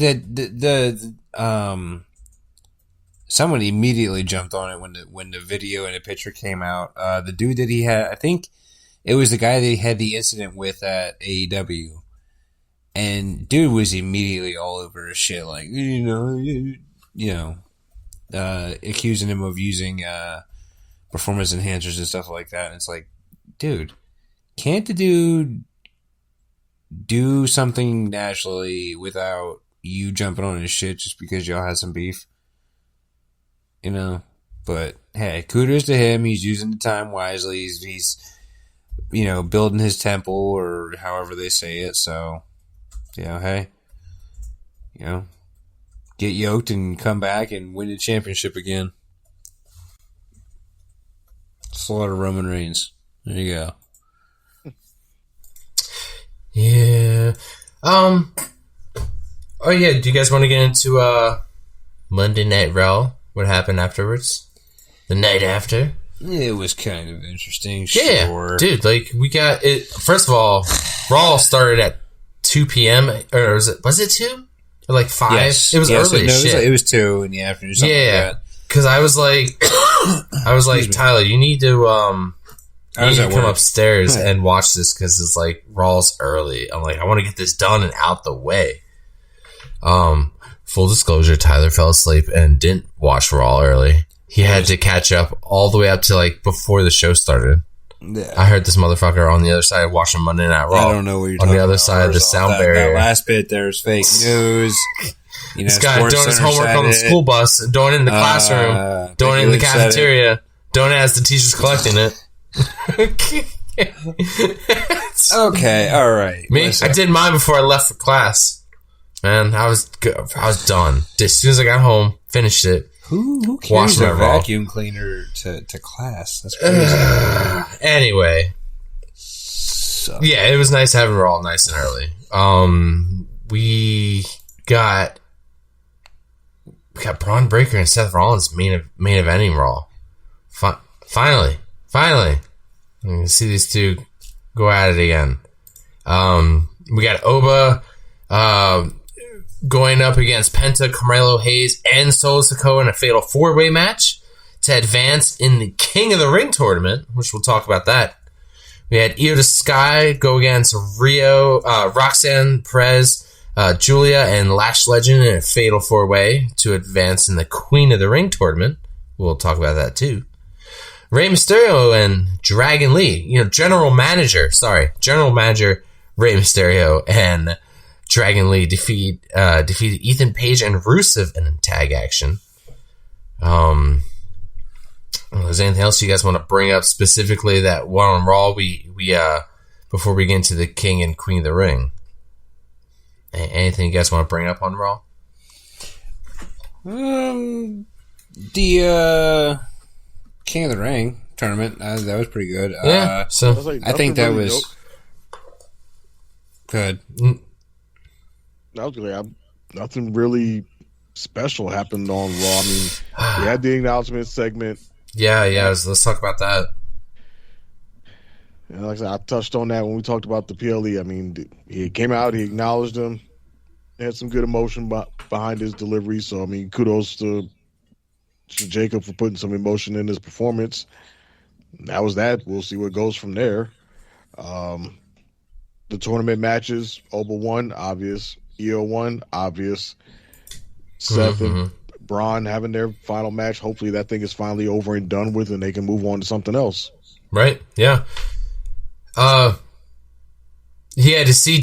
Okay, so when Jimmy got his ass whooped by Roman and had to acknowledge him, and when Jay got his ass whooped by Roman and had to acknowledge him, do you guys remember either of them taking a knee and extending their fucking hand out? No. No. Neither do I. So what Jacob was doing, I was like, what are you doing, man? Just point your finger in there. That's all you gotta do. That's all you gotta do is acknowledge him. You don't gotta get on your fucking knee, bro. But whatever. He's more old school. Yeah. It was nice to see Jacob with them. Like, I was like, damn, this right here, this is an untouchable fucking group. As much as every fucking week Judgment Day is like, we run Raw. I'm like, not really. Yeah. They let you run Raw. I'm like, but you really don't. They let you imagine and pretend. they let you run this part of Raw. Yeah. You run the kindergarten section. Yeah, so it'd be nice to see the Usos maybe getting the tag titles back. What else can we do with this group? What else can we see Solo? Now Solo is done, formally done, maybe just with going as of now, for the world title. Like, okay, can we see him go for a mid-card title at least? Like, let's see these guys carry some more gold. Because obviously the tag gold is all over the fucking place. I think they're gonna focus the tag team gold for Raw anyway. With Seth and Montez Ford. What is going on with the Street Profits and Seth Rollins? They took Dawkins off the TV, so now it's Montez Ford and Seth. Right? We got that awesome match between them last week, right? Great match. And now, Montez Ford coming out to Seth's aid during this Braun Breaker match. So are we going down a road where we're going to get Seth, because of this injury, that Dawkins is going to be the guy to have to take the back seat, and we're going to see Seth and Montez Ford become tag champions? Is that the route we're going down? Like, am I crazy? I don't see that happening. I don't see that happening either, but it's possible. Yeah. Yeah, let's talk about the King of the Ring tournament here. I have the bracket. I'm going to pull it up on the screen here for Tyler to see on the monitor, the big screen. Hold on. I got to rotate my evil chair. Yeah, rotate your chair, man. Look this way, toward the big gas monitor. This guy is making sounds. Is that for podcast because it's all audio? Yes. All right. This is why we have low ratings. This is why we invest in good equipment, because then it's quiet and it doesn't interfere with the podcast. God damn it. But okay. then we get this. So I'm going to read off. We've already had our first round, but I'm going to read off all the people that are involved in the bracket anyway, regardless if they're out. Penta, Obafemi, Solo Sikoa, Carmelo Hayes, Dominic Mysterio, Braun Breaker, Trick Williams, Damian Priest, Seth Rollins, Javon Evans, Tungaloa, is that Ricky Saints? Is that who that is? Yeah, Jay Uso, LA Knight, Royce Keys, and Finn Balor. Cool. So the first round we had Obafemi, beat Penta, Solo, and Carmelo Hayes. And weird as shit, dude, to put him in fatal 4-ways. You know? I guess it's to protect certain guys from taking an L, right? Yeah. Put them in a fatal 4-way. There was... I really wish WWE would stop doing that shit. I wish they would too, man. Like, so what do we got? People can fucking lose. Like, all right, so... Happens all the time. What are you guys predicting for... We have the next fatal 4. We have Dom Mysterio, Braun Breaker, Trick Williams, and Damian Priest. Who do you guys see winning this match? 2 from Raw, 2 from SmackDown. I honestly see Dom getting it because Seth is going to somehow screw Braun over. The most obvious would be Braun, right? But like, I feel like he's going to get screwed over and Dom's going to weasel his way. It's a fatal 4-way. If anybody's going to weasel their way into the next round, it's going to be fucking Dom. And then to get Dom versus Oba down the road would be fucking funny. Because he'd get crushed. But that's my opinion. Trey, who do you think's going to win out of that fatal 4-way? If it wasn't for the fact that the winner has to face Obafemi, I would probably say Trick Williams. But given that the winner does have to face Obafemi, I do agree that it's probably going to be Dominic Mysterio because... Again, WWE is obsessed with protecting people, so they don't want to serve up certain people to certain people because God forbid anybody loses a fucking match prematurely or whatever. So I'm in agreement with you. It'll probably be Dominic Mysterio who will move on. Early picks. All right. Tyler.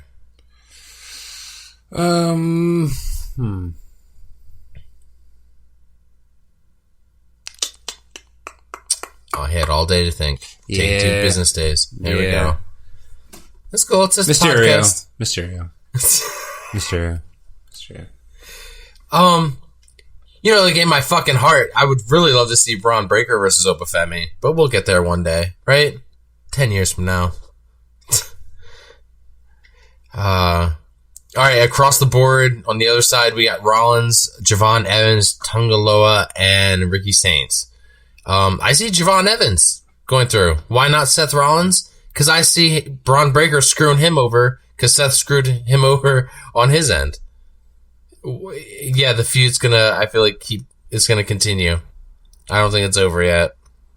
As much as we both... They've wrestled 3 times already. What more can you do with this? I know. But it makes sense to screw each other over. It would be nice to have something fresh and new, but I could totally see them putting Javon Evans over on this. But to see Javon versus, I'm trying to think for the next round. Well, I'm getting ahead of myself here. Dre, Rollins, Javon Evans, Tonga Loa, Ricky Saints. Seth Rollins. Seth Rollins, okay. Tyler, you think the same thing? I could see that. Yeah? Yeah. Damn, okay. Next round. Jey Uso, Knight, Royce Keys, Finn Balor. Gimme LA Knight, man. Ooh. Give me LA Knight. Ooh. Early pick for me. LA Knight. Yeah. Dre? I'm going with Jey Uso. Jey Uso. What? Okay. Yeah, Roman did tell him this week, go get that title. And I did like that. I like that a lot. It's like, Roman's like, I believe in you. Like, you're a former world champion. Go get that title. Not for me, for us. Us, you know, like he wasn't greedy, he wasn't selfish. He's like, you know, get it for the family. I think that's cool. I think that's awesome. Like he trusts Jay that much. Like you're main eventer. Go get that gold. You know? And all right, Tyler. Him just slipping this right under the radar. Finn Balor apparently has been traded to SmackDown. Yeah, that too, by the way. So that'll be cool because now you got R-Truth, Damian Priest, and Rhea all on the same roster. So you got all the other Judgment Day members. So you could literally have 2 Judgment Day stables, one on each show. The blue Judgment Day and the red Judgment Day. Call it the OGJ. Fuck. What the fuck? Yeah, you could. If you really wanted to push that merch. He had leftover merch from the original, you know. But yeah, Tyler, who do you got for this Fatal 4-Way? Damn. I was actually thinking either Finn Balor or Royce Keys. Oh, dude, yeah. Yeah. I was really thinking about one of those 2 guys. Royce Keys, I can see it. I think it would be a good way, maybe give Keys a win, you know, give him a boost in the door. He really hasn't had much action on any main roster show. I think maybe he had a match or 2, possibly. But I haven't really seen hard nor hair of him. Balor, I think it would be a good way to put the Judgment Day shit to bed, but you know, with the stuff going on with Roxanne, I don't know. So I highly doubt he has time for King of the Ring type stuff. I'm going to go with Royce Keys. What do you mean Royce Keys hasn't done anything? He won the Andre the Giant Battle Royal, and he just had a number 1 contenders match with Gunther, like right before Clash, like a few weeks ago. Yeah, but that's what I mean. Like, how much time? He did go a long time without doing something. You are right. Yeah, about that, but yeah, that's stuff with him now. Yeah, that's what I meant. Like, so maybe this is like a good way to, like, you know, continue on with that and just keep the ball rolling for him. So that would be really cool to see.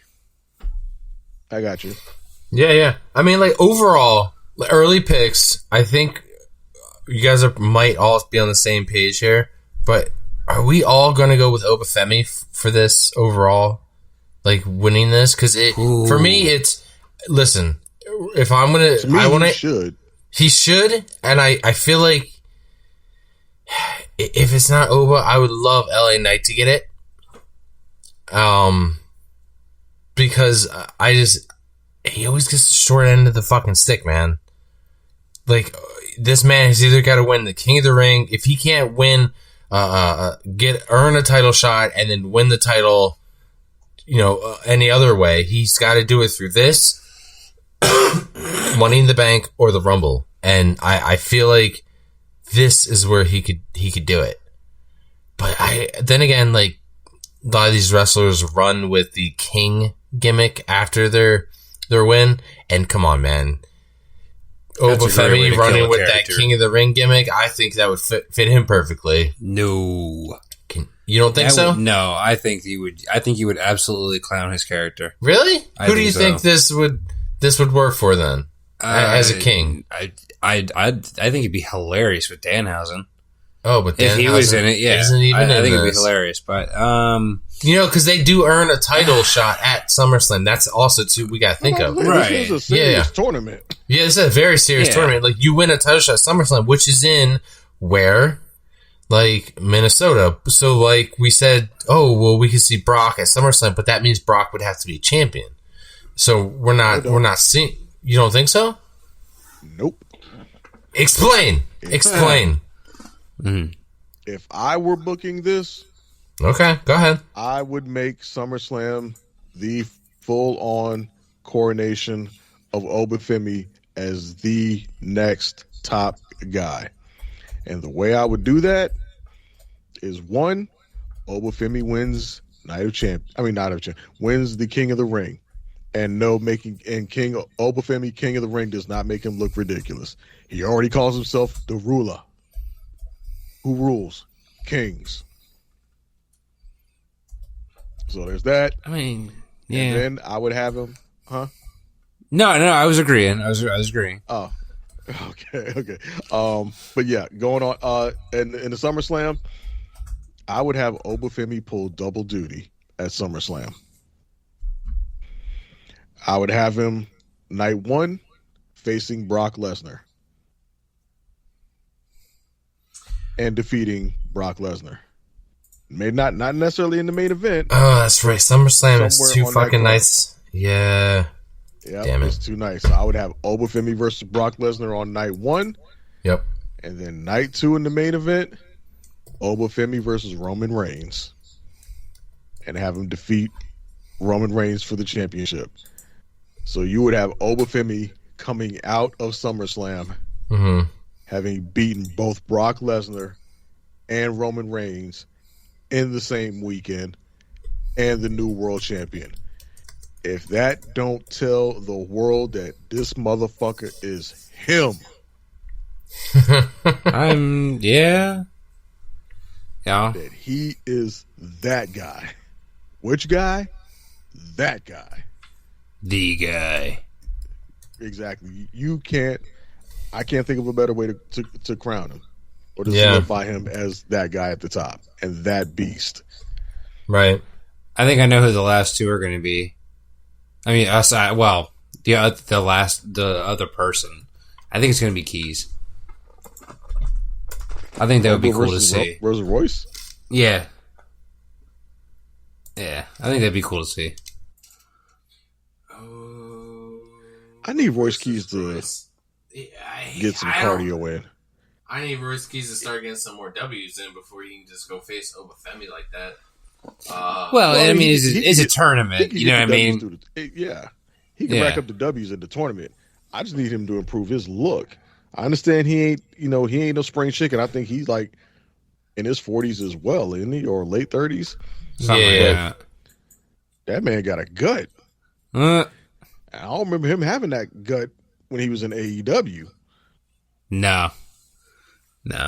Like he was built like a brick shit house, big powerhouse. He did kind of, I don't know if he got a little sloppy or a little lazy or he didn't let himself go a little bit since coming to WWE, but I'm going to need him to tone up. Yeah, I haven't. What was the last match that he was in? Off the top of my head, I can't remember. It was like 2 Mondays ago, I think he was in a match. That's the last one I can remember was the number one contenders match he had on SmackDown with Gunther. Yeah. But no, he did. He just had a tag team match this past Friday. Him and Damian Priest took on, I think, 2 of the MFTs. I thought it was crazy for a second. I thought I remembered him something. Wait, are Damian and R-Truth, are they still champs? Yep. Yeah. Okay. Yeah. Even though R-Truth was quote unquote injured. Yeah. And you know what's funny is like they showed the video of Logan Paul, like we just talked about this before, when he lost not that match, but when he got injured in that match, like they were backstage and they came and they snatched that title real quick. Like they were not fucking around. Like they were like, we need that title, and this man didn't even get undressed yet. Like damn, but like if R-Truth is really injured, you should be snatching that title too. Yeah, really. Just saying, it's fair. It's only fair, right? Like, okay, fair is fair. I don't think he's like really injured, not like Logan Paul injured, but yeah. I think he's more kayfabe injured because he's still on TV and he still got involved in that match in a rundown. So I think his is a kayfabe injury, right? Unless something superficial. Yeah, okay. So, let's talk about the women's. You guys done with the kings? Let's talk about the queens. Yeah. They had the first match for the bracket this week. That was Roxanne Perez, Io Sky, Julia, and Lash Legend. Julia, coming back to blonde, by the way. Looks good. And Lash Legend. You don't think it looks good? I think it looks good. No. I think I'm it not looks a fan of it at all. Is it because you weren't used to that's because how she used to look? Is that why you're just not used to it because maybe you've only known her as a brunette? It just looks like she's trying to look like every other blonde on the roster. The ways, at least before she looked unique, she stood out. She looked different. Now just blonde is like, okay, roster's got 15 blondes and now you're blonde number 16. Yeah. Did you ever see what Rhea looked like when she was on NXT? She was a blonde. Yeah, but she was When I saw Rhea when she was blonde. She was blonde before up until basically she joined the Judgment Day. Yeah, pretty much. I shit you not. Right. On the. Oh, sorry. No, but I like no bullshit. Like as you said that about like every other blonde on the roster and everything. We have the bracket for the Queen in the Ring tournament pulled up here. And I look at the bracket, the whole right side of the bracket, brunette. The whole left side, blonde, with the exception of one redhead and one whitehead. Right. Let me just quickly read off who's in here for the people listening. We got Roxanne Perez, Io Sky, Julia, Lash Legend, Bailey, Raquel Rodriguez, JC Jane, Kiana James, Jade Cargill, Ric Flair. Gotcha. Oh, baby, I love this match. Style and Charlotte Flair, Lyra Valkyria, Sol Ruka, Chelsea Green, Alexa Bliss, Becky Lynch, Liv Morgan. Why? Is there a legit reason? Did they forget? Is there? My guess is she'd be out in the first round. There's going to be something that's going to pull her out. I don't know. Yeah, there's no reason for her to be in this tournament. There's no reason. No sense. The kayfabe reason is, I want to have all of the prizes, all of the things. I want to win all of the things. That's fucking stupid. Yeah. Let me ask you guys something. Win it, and then I go after the WWE champion, and I've done both of them. Fucking stupid. Like, they don't do this shit. What I read is the reason why they're doing this is to keep her character occupied because they're waiting for Stephanie Vaquer to come back from injury. Really? So, since Liv has won the title, how many title defenses has she had? Zero. Absolutely. Because they're waiting for Stephanie Vaquer to get better. Why the fuck are we waiting? Your fucking ass is just exactly. Yeah, why are we waiting for somebody? Waiting on shit. Just figure out something for her to do. Yeah, so you're telling me there's world champion. There's nobody else she could feud with. Nobody. Not a single woman in the back that she could feud with. What the fuck is I don't know. There's just plenty of women on that roster she could be feuding with. For like a few weeks until Stephanie comes back. Hey, but if Stephanie, you could have bought time with. She could have bought time with Bailey. Bailey and Lyra could be feuding with her. Yep. Like, both of them. Like, okay, well, I couldn't beat her. Maybe you can. Then we drag that out. But shit, you still have Maxine on the roster. Yeah, Maxine. By the way, Maxine, yeah, what the she's not even in the tournament, which I think was hilarious. She complained about, why am I not in the tournament? Yeah, because you suck. I know. Yeah, I thought that was funny. Which they have bigger plans for her. Her and Austin Theory. Wait, what? What? Did I miss something? I told Tyler today. They've been having I told Tyler, man. I was like, backstage. I guarantee you, Maxine Dupree will join the Vision within the next few weeks. Oh, shit. Wait, are these like the sub-segments that are happening behind the actual segment? Yeah, dude, you got to pay attention to all this silly shit. Damn it. Yeah, right? Yeah, there was one segment one week where they had showed where they showed them in the Austin Theory in an SUV and Maxine was in the passenger seat. Yeah. There was another segment one week where something was going on and those two were talking in the background. Yep. And they finally at least brought it to the forefront this past Monday on Raw where Otis and Tozawa confronted her and said, we kind of noticed that you've been hanging out with Austin Theory lately. What's up with that? And she's like, guys, just trust me on this. I know what I'm doing. Just trust me on this. I don't think she's joining the Vision just because I don't see... They typically don't do that. Like most... Outside of the Judgment Day, most factions are either all male or all female factions. They don't really have too many mixed factions other than, like I said, literally the Judgment Day. I mean, how long were people clamoring for them to put a woman in the Bloodline, and they never did. Yeah. So, I mean, I don't see Maxine Dupree suddenly joining the Vision in some sort of and becoming like an official member. I see she could probably get caught up in Austin Theory with something, maybe, in some sort of little side story or whatever. But I don't think it's going to translate to her becoming a member of the Vision. Mm-hmm. So, early picks. Who are we picking to win the Women's Queen of the Ring? Pick two people. Like your first pick and, who your runner up. I have Io Sky winning this. Or Chelsea Green. Oh, fuck, find me crazy, man. Chelsea Green becoming the Queen of the Ring. Does she have to challenge for the women's title, or can she challenge for a United States title? I don't know. No, damn it. It has to be. Stop telling people to waste tournament wins on mid-card titles. I know. You have a title shot. Go for either reach for the top or don't reach for anything. I know. Dre, all right, man. Who do you think's going to win this then? Who do you want to win it? And who do I you agree with you on. win it? Yeah. I do agree with you on Io. I think Io's going to be the overall winner. Right.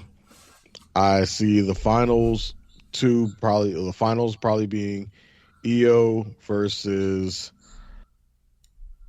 I think Io versus Becky Lynch would be fun because I don't know that those two have ever wrestled before.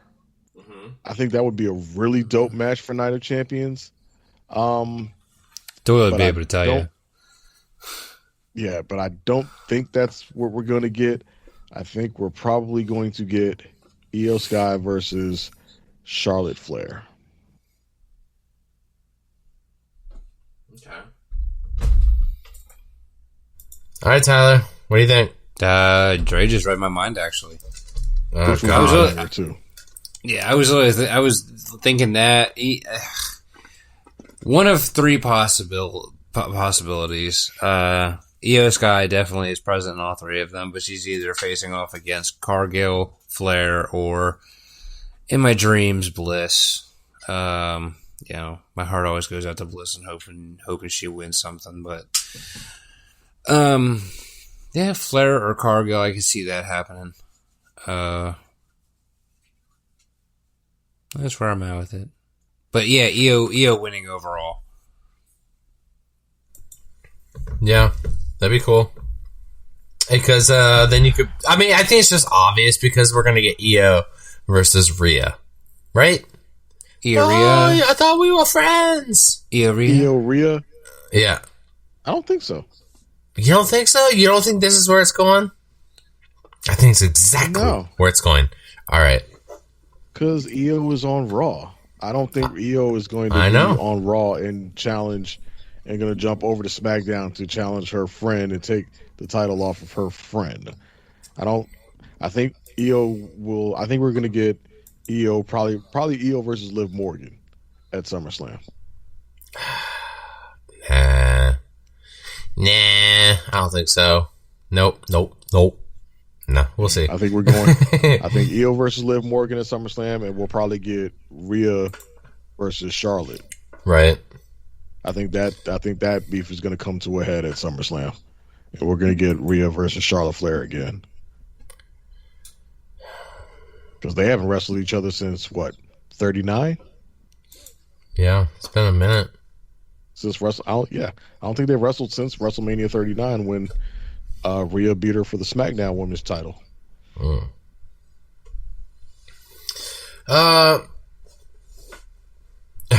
I found somebody posted some funny stats about the Bloodline. I thought I'd run by you guys. The Bloodline storyline is at 1,789 days and counting. Things that have outlasted that. The WWE Attitude Era was only 1,230 days, generally tracked from the late 1997 WrestleMania 7 to April 2001. World War I was only 1,568 days. The mainstream career of Nirvana was only 927 days. The American Civil War was only 1,518 days. The Beatles' global touring era was only 929 days. The entire presidency of Abraham Lincoln was only 1,503 days. The lifespan of the app Vine was only 1,454 days. This is crazy. The Doors, when they had Jim Morrison, was only 1,642 days. The entire WCW and NWO storyline was only 1,723 days. And this has been going on for 1,789 days and counting. Money, money, baby. You know?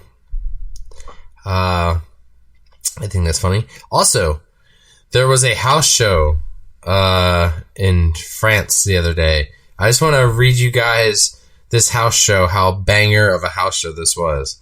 Because it really was. It sounds like this card would be awesome. You have the women's champion Rhea with Tiffany Stratton and Charlotte Flair defeating Fatal Influence. You had LA Knight defeating the Austin Theory. You had IC champion Penta defeating AAA Mega champion Dominic Mysterio. Danhausen defeating The Miz. Street Fight with Seth Rollins versus Braun Breaker. Javon Evans versus Ethan Page. Damian Priest against Solo Sikoa. Triple threat for the United States title. Trick Williams, Sami Zayn, and Carmelo Hayes. And then you had Cody Rhodes against Gunther. So, I don't know. Sounds like a pretty damn good house show to me. Pretty stacked. I'm just glad they're running house shows again to get these people more reps. Right? Yeah, getting a lot of people who aren't on TV, at least in the house shows. And it seems like it's nice. It's not like 5 matches either. You know, that's a lot of matches they were able to squeeze in. 1, 2, 3, 4, 5, 6, 7, 8, 9 matches. You know, and Monday Night Raw, we normally don't get that many matches in one night. Right? 9 pay-per-views, we get 5. So, yeah, cool.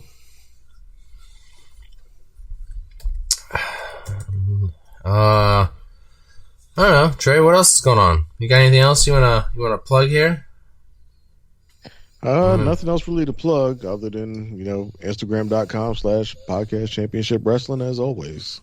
Oh, Tyler, that's right. SmackDown is going back to 2 hours. Would you say June 26th or something like that? Right? You said the end of June, basically. Yeah, June 26th. So, it's kind of funny. Kind of funny. Me and Tyler, what a coincidence, right? Just fucking funny. Are going on vacation at the same time that SmackDown. SmackDown is going in 2 hours, and I know I said, listen, hear me out. I know I said, oh well, me and Tyler are gonna cover SmackDown and review Raw, live.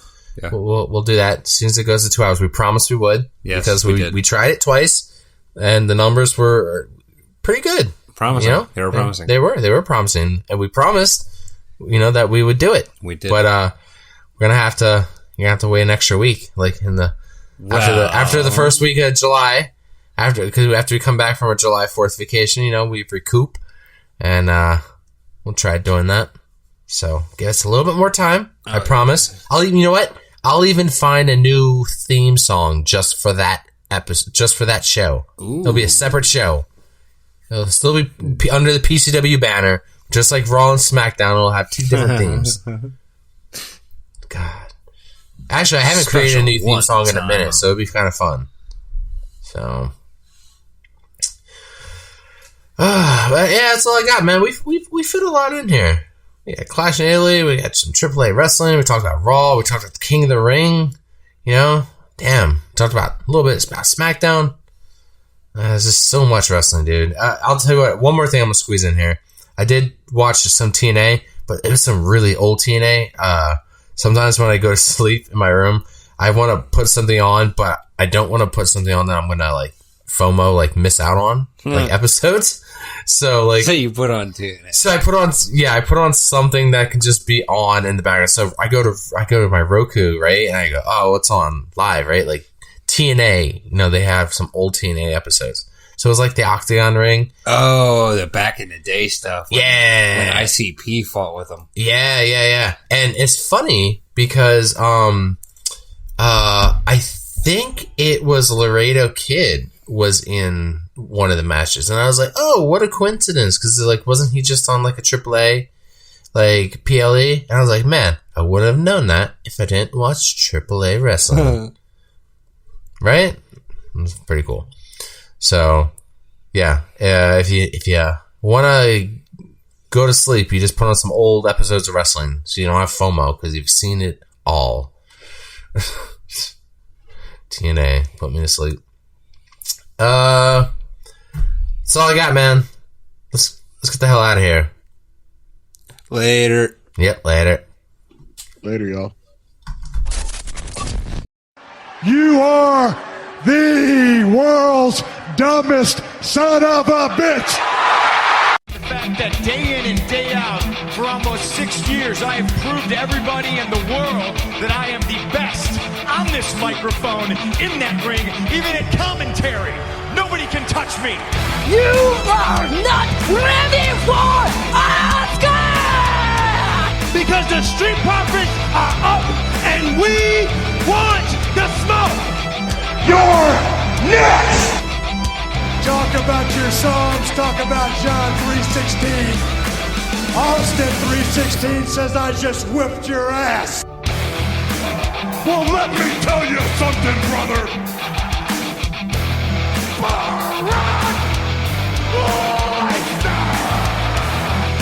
New day!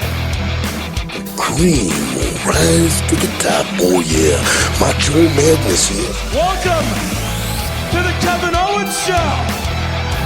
Lately, he just hasn't been very oozy. Because I'm the Miz, and I'm awesome. Those rotten bastards.